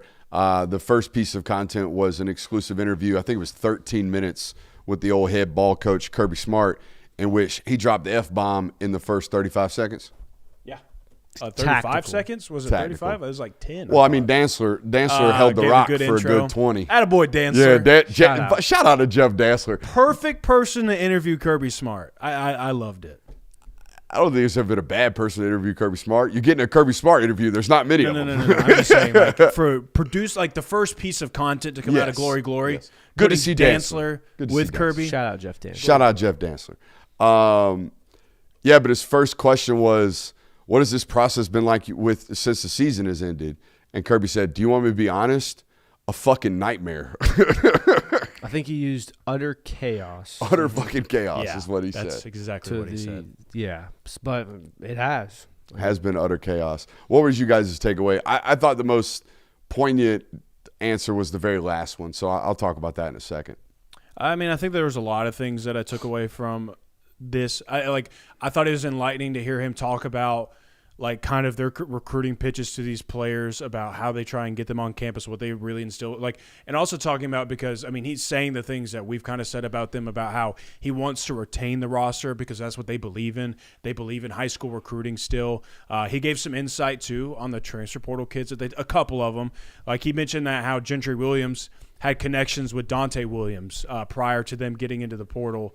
And so that was a relationship they already had. Isaiah Canyon, a kid obviously they recruited out of high school. They probably should have landed, he said, out of high school. Thought we should have got him. Went and got better at Georgia Tech, and now they think he's a really good prospect. So it kind of instills the beliefs that we've said about them when it goes in the transfer portal. Like I think he used the phrase of, we're not going in blind in the transfer portal. And he also said that the kids that committed to Georgia, these weren't kids that were like, oh, yeah, I'll go to Georgia, I'll go to Texas, I'll go to LSU, I'll go to Colorado, I'll go to USC. It was, oh, Georgia wants me? Well, I'll go take a visit to Georgia, and then I'll lock it down. That's kind of the vibes that it's been with these kids. So, like, similar how they recruit high school kids, it's kids that want to be at Georgia. Same thing goes for transfer portal kids. Like, it's kids that believe in this program and want to be in Athens. Yeah, the takeaway I had from is kind of an overarching one, is that it's very obvious that Kirby Smart is going to give a different side of himself when he does this type of content, and I think that plays into the exclusivity of it. I think that there's obviously a very concerted effort being made, at least by that coaching staff, to push this Glory collective further and to maximize its potential. And that was the most poignant talking point I had in leaving it, was that basically the last discussion between he and Dantzler is basically Dantzler saying, and I'm paraphrasing, basically saying, like, this is a crazy world we're in. The idea that you have to drum up all this NIL money, and that in order to be competitive you have to pay, basically. And Kirby's response was essentially, I don't want to do this. I don't want to be having to give out all this money or be the most, and we're never going to be the most competitive offer. We're never going to be out there throwing all the money in the world at these players, but this is the reality of the situation. I have to do this now, and we're going to do this now. So it seems like you said, a very concerted effort to make sure this is a win for these guys, and something that allows them to fund their roster at a higher rate moving forward. And again, man, it's not like Georgia's been a lesser than. It's not like they're poor, okay? This is just an additive. This is something they think they can do at a high rate, and we'll see if they can. And his willingness to do it stems off of his competitiveness. Mm-hmm. That was the final answer. It's I still want to win. That's kind of the quote that's going viral, is I still want to win. Yeah, it all stems from how competitive he is. Yep. Should we do meeting rooms? I like this segment, yeah. Let's do meeting this. Rooms. All right, let's talk to this offensive line room. Let's start with the leader, the vet. Ernest Green, come on in, big fella. I think the most important thing this year, Ernest, is that we are the healthiest versions of ourselves in 2026, okay? And here's how I would go about doing this. We're talking football, so I'm going to have to be honest. These are not sensitive issues. For some people they are, but in a football world they're not. We got to lose weight, and I think we have to lose weight in our midsection. Honestly, and Kirby, I don't mean to drag you into this conversation, but you are my body guy. If the body don't work right, I come to you and I say, why does this hurt? What's going on? And then you give me some remedies, okay? Mm-hmm. if I have back problems, okay, if I've had hereditary back problems or consistent back problems, hell, before I even played, I had back surgery. Right. It would behoove me to not carry any excess weight in my core, correct? Okay, so I think we need to trim some of that down. Whatever weight we lose from our belly, I want to put right on our butt cheeks, okay? So I want to be heavy squatting this year or doing whatever we can do to build the lower posterior chain, okay? Because I think we need to get stronger in our lower half and stronger in our core because we're not carrying a tire, all right? And that's the reality. All weight is not good weight, all right? And I'm not saying he's got a ton of bad weight, but I think we can shift some of this from our core to our cheeks, and it would make us a more well-rounded and healthier football player. For sure. Okay, so that's that. Other than that, like I have no tips for you as a player. You're a great player when healthy. You're a really, really good SEC caliber starter at the left tackle spot. We feel great about that. We just got to be healthy, and I think this will help us do that. Up next, let's move down the line of scrimmage. Bring me both Daniel Calhoun and Michael Unai. Bring them in together. Let's talk to Daniel first. Very similar conversation we just had with Ernest from a body standpoint. Okay, Daniel, I don't think we've done enough over the first 18 months, 24 months on campus to reshape our body. All right, now I know we came in at like 385 pounds and we got down to about 340, and that's great, but I still think we don't have it looking like we need to. All right, so we got to be a lot more diligent about what it is we're doing this season in the offseason. We got to get stronger, and we've got to lose weight. I see, in my opinion, when I see Daniel Calhoun's shortcomings on tape this year, it was a lack of foot speed and it was a lack of strength. We can't have both. We can't be a slow foot mover and not be strong enough when we get there. We got to have one or the other. So let's find one or the other this offseason. Unai, you're the opposite, buddy. Michael, you're one of the very few players we're going to talk to tonight that I don't think has any problems with the body. I don't think we got to get any bigger, faster, stronger. I think we have to get it more athletic. I think you're fine. All right. What I think the problem is every fifth play, I don't know if you know what you're doing. All right. Now, that might be because you're young. That might be because we were playing you at multiple spots last year, but it can't happen this year. Okay. If you're going to compete for a job, if you're going to win, you got to play free. And that's what you need to spend the next 5 weeks before we put the pads back on in spring practice. You better not ever have a missed assignment. You better be flying off the football. That's the only way you're going to win that job. And we need somebody to win that job at left guard. But I brought you both in here together so y'all know that there has been a bull shark released inside the interior offensive line room by the name of Zyke Helton. And y'all better get your shit right, okay? It's enough for y'all. Donnie Glover, come on in. Let's continue to work on that cardio. Now, I know you've had a rather large output of cardio as of late, and that's self-induced, okay? That's your problem, and you'll stay away from that value shopping place for the remainder of time. Now, that being said, let's continue this cardio mission on throughout the offseason, and here's why, Donnie. You're a great football player. I need you to be a flash football player on every single snap. We cannot take snaps off next year. Can't take snaps off at all. I'm not saying you did year one, but there were moments where you were the hardest playing player on the field, and then there was moments where you were just another guy on the field getting your job done. I need to find the happy medium being on top of that. I need every play to be a flash play, every play we can be to be a flash play. I think you're that great. I need you to lead us in knockdowns next year. In other words, I need you to be our liquor drinker, son.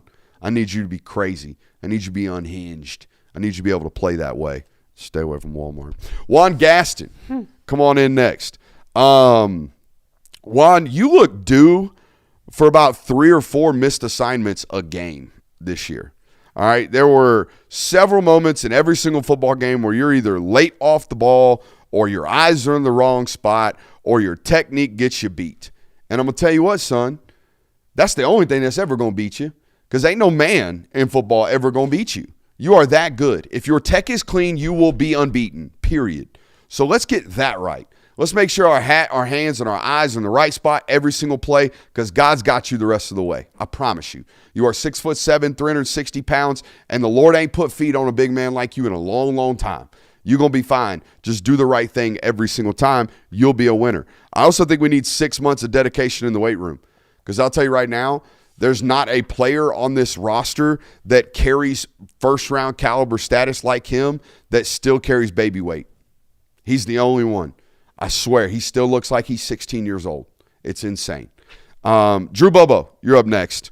I think we can be better on the second and third levels. When we get there, I think we can take better angles. I think we can be better attached. I think we can play through the echo of the whistle a little bit longer. Screen games, we weren't good enough this year, I didn't think, at the center position. Now, granted, that's from watching a year of Jared Wilson to a year of you. You were better in every other facet. I think he got you in the screen game. Let's find the happy medium there because it's important for what we do. But most importantly, if we don't clean up pass protection and play action, I'm gonna rip my hair out. And y'all know how much I love my hairline. I'm going to rip my hair out. If we have 60-yard touchdown passes on the film and they don't happen because a nose tackle beats your face one time next year, suicides. Suicides until you puke. Okay. Suicides until you puke. All right, we're going to run them. The S at the end of that was very important. That's clutch. Plural. Yeah. Ja Jackson. Ooh. Bring your big butt on in here. Here's the deal, Ja. You got to spend 3 nights a week with Donnie Glover. You got to spend 2 nights a week with Raylan Wilson. And you got to spend 1 night a week with Gunnar Stockton. Doing what?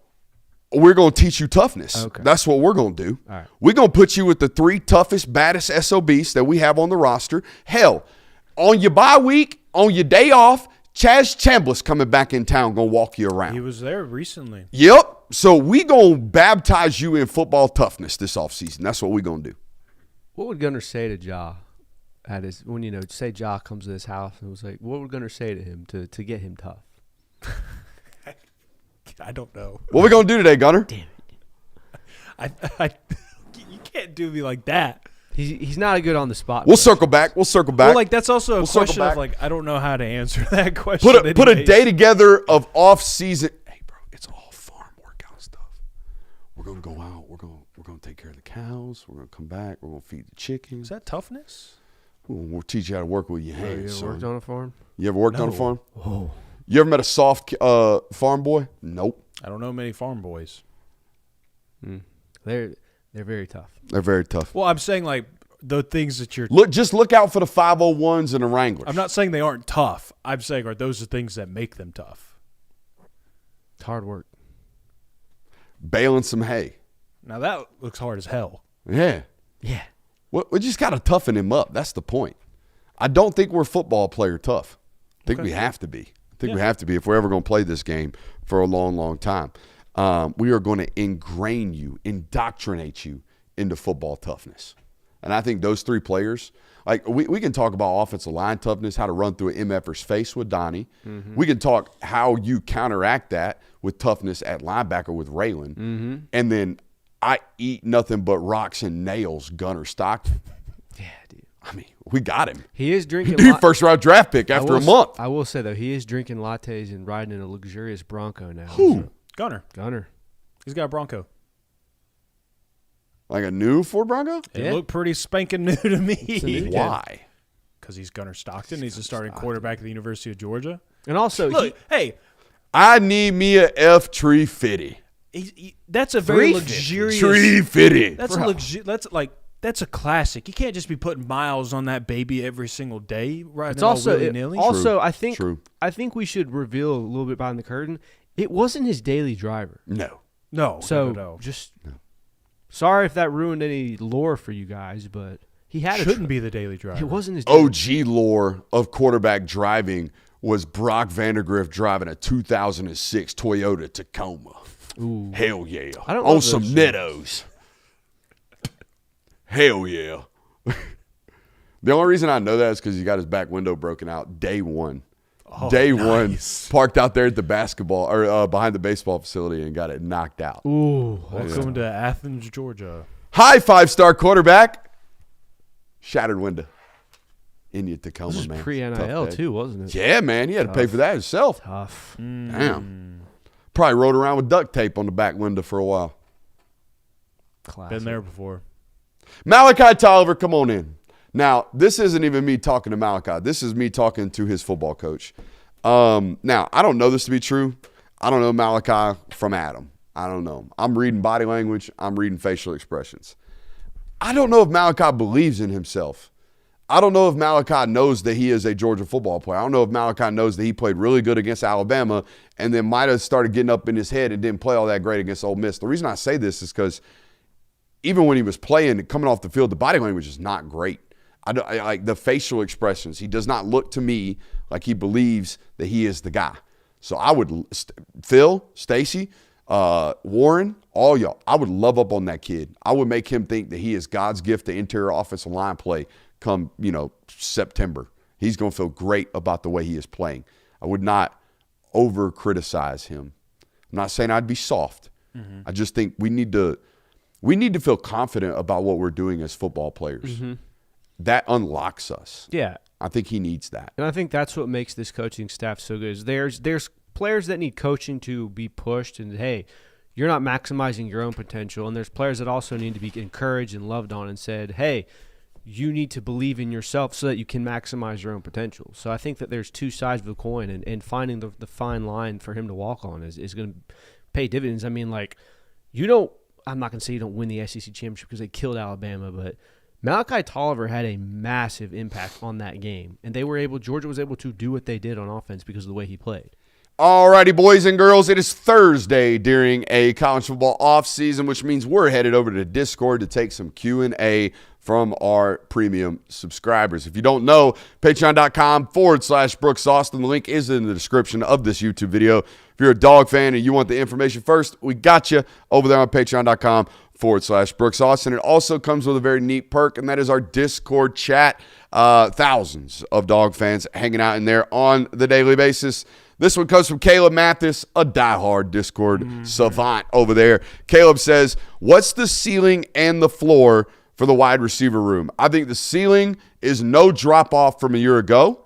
I think the floor is y'all throw for 2,500 yards. I think the ceiling is no drop-off from a year ago plus 2024 Arian Smith without drops, because you have a lot more downfield speed in this year's class, okay. I think. I'll take that. The floor is, it's a low floor. Yeah, it's very low floor. That's unfortunate. It's an unknown floor. Yeah, it's in the basement, but that's the floor, and that's not what we think is going to happen. But this receiver group could be as one of the best Georgia has ever had in the history of the program, and it could also be a massive disappointment that gets some people fired. This one's an absolute layup of all layups. This is a 1, 2, 3, give me your answer layup. If you have to convince the mama of a dream recruit to sign off on a commitment, which UGA assistant would you send? 1, 2, 3. Todd Hartley. Yeah. Yeah, no doubt. It's that Hartley. dude has closed more deals than maybe anybody other than Kirby Smart. Yeah. Now, what if they're a South Florida recruit? Because I might send Coley down there. Are they a South Florida wide receiver? They're from South Florida. If they're a South Florida skill player, I'm probably sending James Coley, which, for the life of me, I don't get it. I still, to this day, don't get it. He is. I don't know what my man's got, what the bag is down in South Florida, but James Coley's got it. When you walk up on him, that's not a guy you're like, South Florida. I bet he crushes in South Florida. He gets it down there. He understands it. Guy pulls dudes. I don't get it. Yeah. He's got something. He does it. He got something down there in South He's Florida. doing something right. How good do you feel about Ernest plugging back into left tackle next year with his shorter arms versus throwing Gaston at left tackle? Here's my opinion on who's playing left, who's playing right, what's on second, who's on third. Here's my deal. I don't care who's playing left or right. All I care about is for the next 24 months, Donnie Glover and Juan Gaston are playing together. So if you want to move Juan to left tackle, as long as we move Donnie over there, I'm fine with it. If you want to keep them both on the right side, I'm fine with that. It does not matter to me as long as those two get to play the next 30 college football games right next to one another. They get to practice that way. They get to be great right next to each other. I think that is so paramount to the overall success of the high-end success of what those two could be next to each other moving forward. Yeah, and I imagine that's going to be something that they do a lot of this offseason. They're going to flip-flop those guys depending on what the availability is of Ernest Green, because we talked about, that's a guy that you might just be like, hey, you're not banged up or anything like that, but we're not going to have you have as much of a heavy load this spring. But it's certainly something they're going to tinker with. This one comes from Dolphin Master. He says, who would be better at the job? Kirby Smart as a cow farmer or Gunnar Stockton as the head coach? Gunnar as the head coach. You don't think Kirby could stock or do whatever it is required to be a cow farmer? No, I think that Kirby could very well do that, but I'm just saying, as far as, the majority of the time when people talk about Gunnar Stockton, they talk about he's a great leader. Like he's able to rally a group of guys together and people listen to him. Here's what I'm going to say. Kirby Smart is a cow farmer. There's less nuances that require you to be great. Like farming cows is fairly straightforward. You have to be really, really good at a lot of things to be a great head coach. Not a slight to Gunnar Stockton, but like there's a... You think it's a little harder to be elite as a head football coach than it is as a cow farmer? Yeah. I think it's a safe take. I think that's fair. I don't think the Farmers Association of America is going to run us down on that one. They might. I hope not. You know? They might. They might. If you could go back and attend one concert or sporting event in all of history, what would it be? I'd probably go, what is that, 2005 Rose Bowl, USC, Texas. Ooh, that's a good one. Sit me front row Joe of that one. Actually, not front row because back in the day, they'd let 5,000 photographers. If you watched Vince Young running the end zone, he about knocks over 17 reporters. Oh, yeah. Dude, So I probably crazy. don't want to sit front row in there because you can't see shit. So give me like 20 rows up on the 50, Rose Bowl. Actually, check that. 20 rows up in the corner where Vince Young ran into. Give me that one. That's a good I don't one. care that much about concerts. I'd either Everybody knows my go music opinions are dog shit anyways. Game 7, NBA Finals, Cavs versus Warriors. That's the last game I had fandom on. Yeah. I'd go that one. Watch that one in person. Not because I'm a fan of either of those, but when you talk about NBA Finals Game 7, like that's the epitome of it. Or like 2013 Georgia LSU. Ooh, that's a fantastic one. For concert, anything by Mac Miller.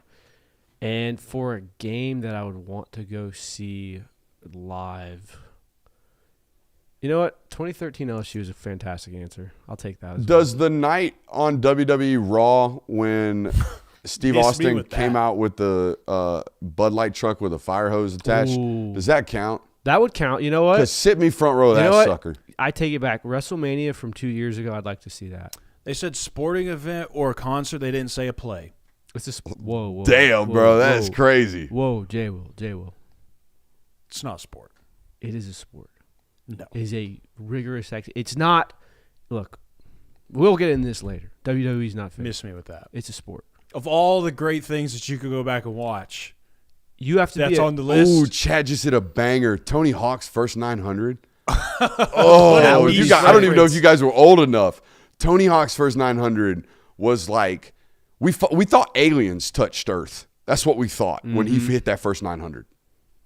Yeah, I mean that's getting into a different category of like in general, just going to the Olympics, like specifically the Winter Olympics or something like that, just to like really get a firsthand experience of like the height that these people are getting and You stuff. want to go peep some Lindsey Vonn? Take me Tiger Woods to. did. Whoa! Give What? me. I got it, guys. Still on top. Still on Still top on top. After Still all on these top. years, Lindsey Vonn, all these knee injuries, I got it. still on top. and still competing. Yeah, yeah. I got it. I'm going to 1936 Olympics, and I'm killing Hitler. You're welcome. Thank you for your service. You're welcome, everyone. Honestly, I thank just you found for the your best service. answer. We're time travelers now? How you getting to Germany? Dude. You think they letting you in?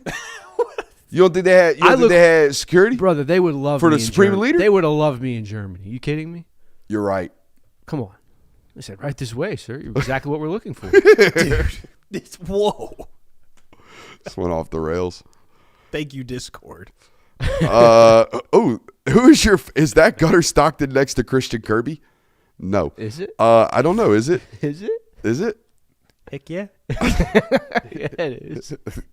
Is Kevon Spell just the best back for 2027, or would he be a best of a 5-year period? Officially, he would be Georgia's highest ranked back ever.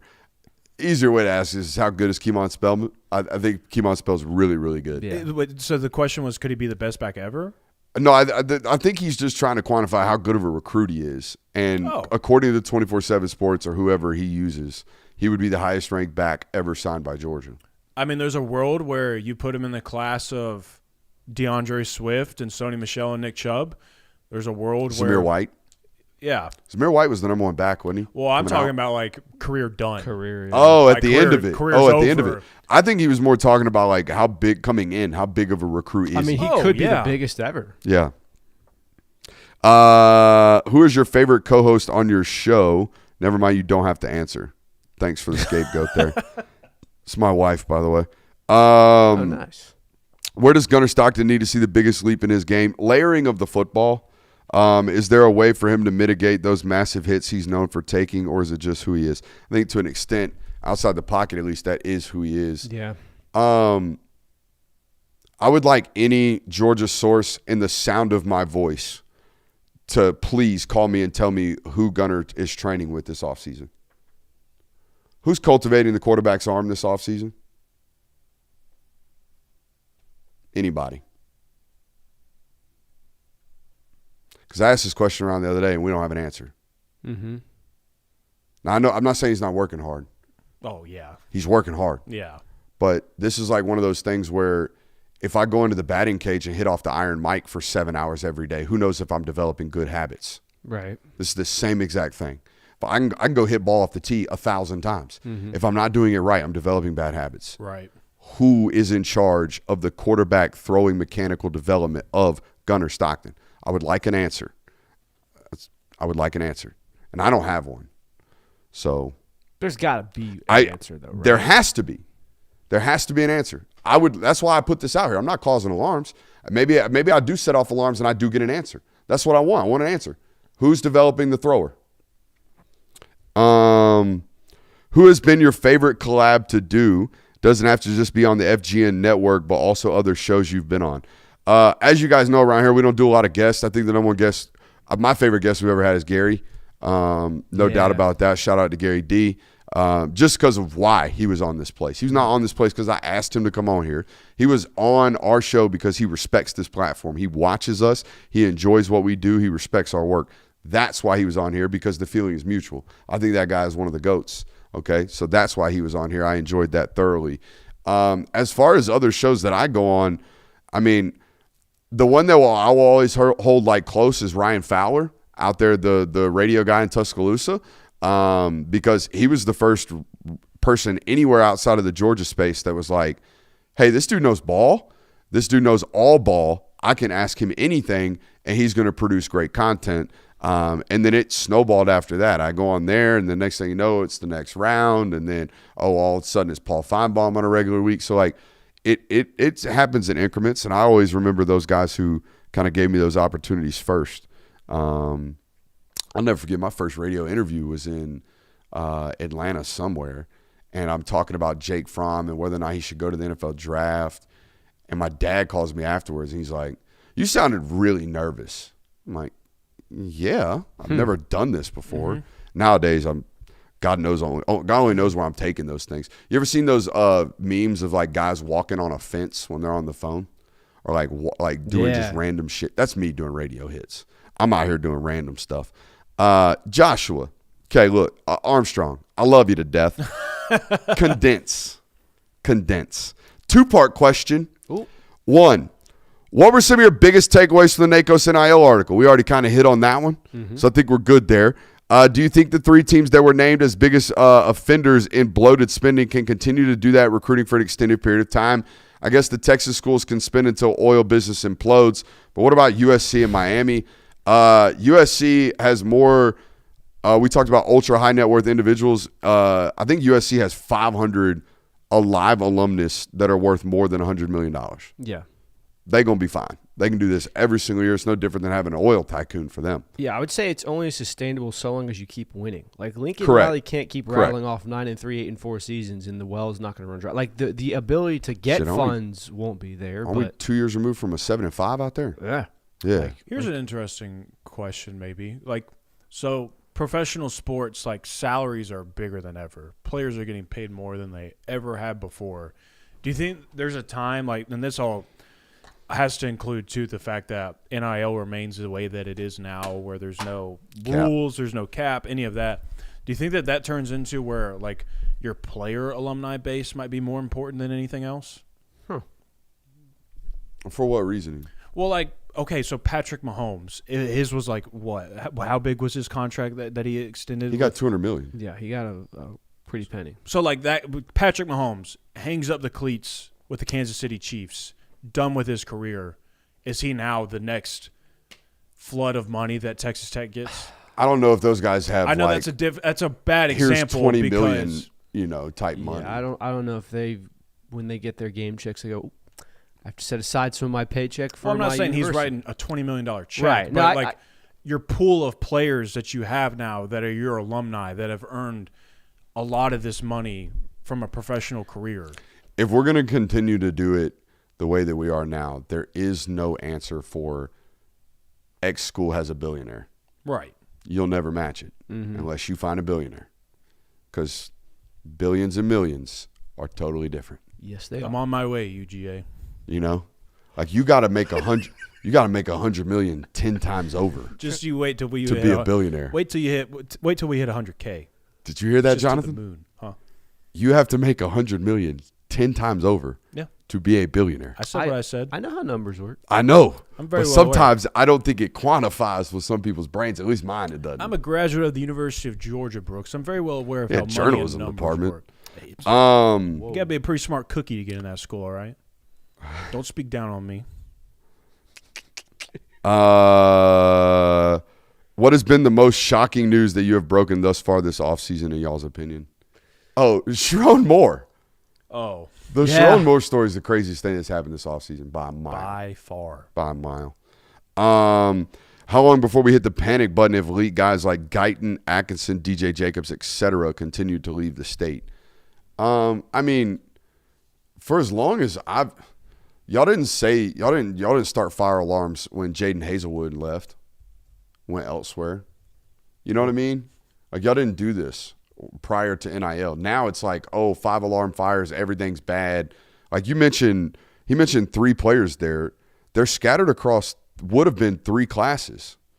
Like Atkinson's a 26, Guyton reclassed into 26, which you couldn't do anything about because they got paid to reclass. And then the DJ Jacobs thing, guys, like that ain't done. Nope. That ain't done. And I think Kirby Smart has also touched on this, and it's worth noting. When you are in such a highly dense, talented state like Georgia, like Texas, like Florida, Can't get them all. You're not going to get every single play. Like, this isn't like we're coming from no offense to this place, a Nevada, where there might be, 10 really, really good players that you have to get if you're the big school there. This is Georgia. There's 50 players that are going to be in the 4- and 5-star category that are going to be highly sought after by every school in the country. So Kirby Smart has also talked about this. He said, we don't prioritize getting everyone. We prioritize getting the right ones. So Let's also put it in this perspective as well. Like, let's take 3 other recruits, for example. And these 3 players were mentioned in the NIL article that was released. Jared Curtis, Jackson Cantwell, and then also Mark Bowman, the tight end that went over to USC. Those 3 players are making over $1.5 million. That was the number that was thrown out for those 3 players. Those 3 players were also players that Georgia heavily recruited. Georgia was in the mix for. Probably Georgia was leading for at all 3 points in times with those recruits. Ultimately, they went to 3 different destinations. So $1.5 million or more to get those players. None of those 3 players would be starting for Georgia this year. Now, Georgia would not have paid that price for those players to be here, but you have players on your roster that would be playing over those guys. Jared Curtis would not be your starting quarterback this year. Jackson Cantwell, probably not your starting tackle this year. Mark Bowman, not your starting tight end. what was that face for? There's a mischievous look that you have there. If I was paying Jared Curtis $900,000 at the University of Georgia in 2026, if that were what was happening right now, he would have every opportunity to win that job. He would have every opportunity, but the I'm odds not of him, saying he does. history says, I'm not saying he does. I'm would just not be saying. your starting quarterback. Correct. Not at Georgia. Not under That's what I'm Kirby saying. normally. Thoughts on journalistic integrity when it comes to social media. This is in reference to another outlet, but I don't think the outlet was wrong in the Seymour news today. I think the police department was. So that's not on the outlet. Here's my take on what we call journalistic integrity. When I'm wrong, I try to let everybody know I'm wrong, and I stand in the paint. I think that's the only way you can do it, because you are going to make mistakes in this industry. We used to work on deadlines, right? And I wasn't in the journalism industry when we actually had deadlines. The moment I got in here, it was ASAP was the deadline. As soon as you can get it out, that's when it needs to go out, because every second is a month in Google's algorithm. every second you're late on news, you're screwed. You're 10 ways up the street. It doesn't even matter. You're not even going to get read. So the moment that happened, we changed journalistic standards. We changed how we go about processing and editing and reviewing these things. It was all placed on time of edit or time of publish. And that has done more to journalistic standards than anything else. These are not people who are going out of their way to be wrong. It's not how this works. They're trying their best to do it right and get it done as fast as possible. And you could say, well, that's not the goal. The goal is to do it right. The goal is to do it right. And they're trying to do that. We're trying to do that every single day. But the reality of the situation nowadays is speed and efficiency. That's the way the industry works. It's the way the internet works now. And it's going to cause situations where people put their foot in their mouth, or they get caught with a typo, or they get caught with seems to be misinformation when in reality they probably just typed it wrong. I mean, speed and efficiency is the exact reason why it's also a dying business. I mean, it's why. I mean, I would imagine that the majority of people that stay connected with college football news, you read most of your information from a tweet. That's it. You're not clicking on articles. So speed and efficiency is exactly why there's less care for that side of the business as well. Who will replace Chidera Uzo-Diribe? I haven't been given like names or anything, but they keep those things very tight-lipped over there. I'll tell you this much. Like a name like Christian Robinson constantly gets referenced. I've reached out to people close to him. It's not going to be him. That's the Alabama outside linebackers coach right now. He played at Georgia, so there's obvious connections. I think Jarvis is happy down there at Carver Columbus. I think everybody mentions him in this. I don't think that to be the case here. He just got down there at Carver and won a state title year one. So I think we're doing all right down there. What I have been told is they will prioritize a pass rush specialist, somebody whose career accomplishments are predicated in this MFer gets dudes to figure out how to get home. So I know of two guys in the SEC the last couple of years that have done that really, really well. Texas, Tennessee, and Missouri. I'd be looking at those edge coaches. That's what I would be doing. The golden rule with any coaching position opening on any staff is find the connections, find the overlap. Wheezy over in Discord asked me any update on Calicut. Here's what I'll tell you about Chase Calicut. They don't want me to talk about Chase Calicut. Would you guys agree? Yeah. I think the best thing, if you think Georgia wants to sign Chase Calicut, the best thing we could do about Chase Calicut for Georgia's purposes is to not talk about Chase Calicut. So if you want me to expound upon that, I can. But I don't think they want me doing that. I think they want that to simmer quite a bit. But he did get the charges cleared, so that's great. I did see that. Charges got dropped, so that's good news. We haven't historically spent the amount of money rumored for Spell before on any running back. Why the change now? I know what running backs cost. I know what the standard for a 5-star is. I know you ain't getting up off this without $900 to $1.2 million annually, usually, for players of this caliber. That being said, per my sourcing, ain't been much talk about how much of y'all going to pay me. They know he knows and his camp knows he will be taken care of. Will he be the highest paid back in the country? No. I don't think that's what he cares to be. I think he really, truly cares about development and being at a spot he wants to be at for the 3 years that he's in college football. Honestly, I think that's why he committed to Penn State so early. I think he could see himself playing for James Franklin for 3 years before he goes to the NFL. I think he sees himself being able to play for Kirby Smart and Josh Crawford for 3 years before he goes to the NFL. Now, that being said, we talked about it the other night when he committed. There's a final boss offer or 3 or 4 coming this kid's way that he's going to have to like, hey, yeah, it's great that I know I'm going to be taken care of, but what if they take care of me at 100% rate comparative to yours? That's a total different discussion, and a discussion that he hasn't had to have yet because we ain't got to that point. I guarantee you we will before December 2nd or whenever early National Signing Day is this year. Ooh, got a plethora of them right here. Kirby, how was vacation? It wasn't vacation. It was a concert, a Night Moves concert. Shout out to Night Moves. If you're not familiar with them, check them out. Very, very good music. What former dog tight end would be the comp for Elias and Ethan? What if Darnell Washington didn't eat his way to 285? And what if Brock Bowers was like 88% as good? Yeah. Huh. So you might get like 115% of Darnell and like 85% of Brock. Huh. That's pretty good. It's not bad at I all. had a source tell me yesterday, and I might have said this on Tuesday's show, Elias Williams will be a household name by September. Fine by me. So there's that. We already answered the Gunner improvement question. Please write the lyrics to Who's That Coming Down the Track on the whiteboard. Well, that person needs to practice as well. Because it's what? It's what? Yeah, a meme machine is relative to an article of what, not who. What's that coming down the track? That's an article, right? Mm-hmm. Who, what, when, where, why. Those are articles. Mm-hmm. This guy. Daily grammar practices used to dial me in back in my middle school days. Good on that. Good on that. I think we had a couple more here. With all disrespect to Tennessee. Oh, never mind. That's something else. He just wanted to crap on Tennessee. That's all of them. We good? We are good. Got more film study coming up this weekend. Got some sub episodes coming up this weekend. Make sure you're dialed into the YouTube channel. We will see you back live on Monday. We'll have more work well out before we see you live. So be tuned in. Stay locked in. Hit that thumbs up button on your way out. I love you.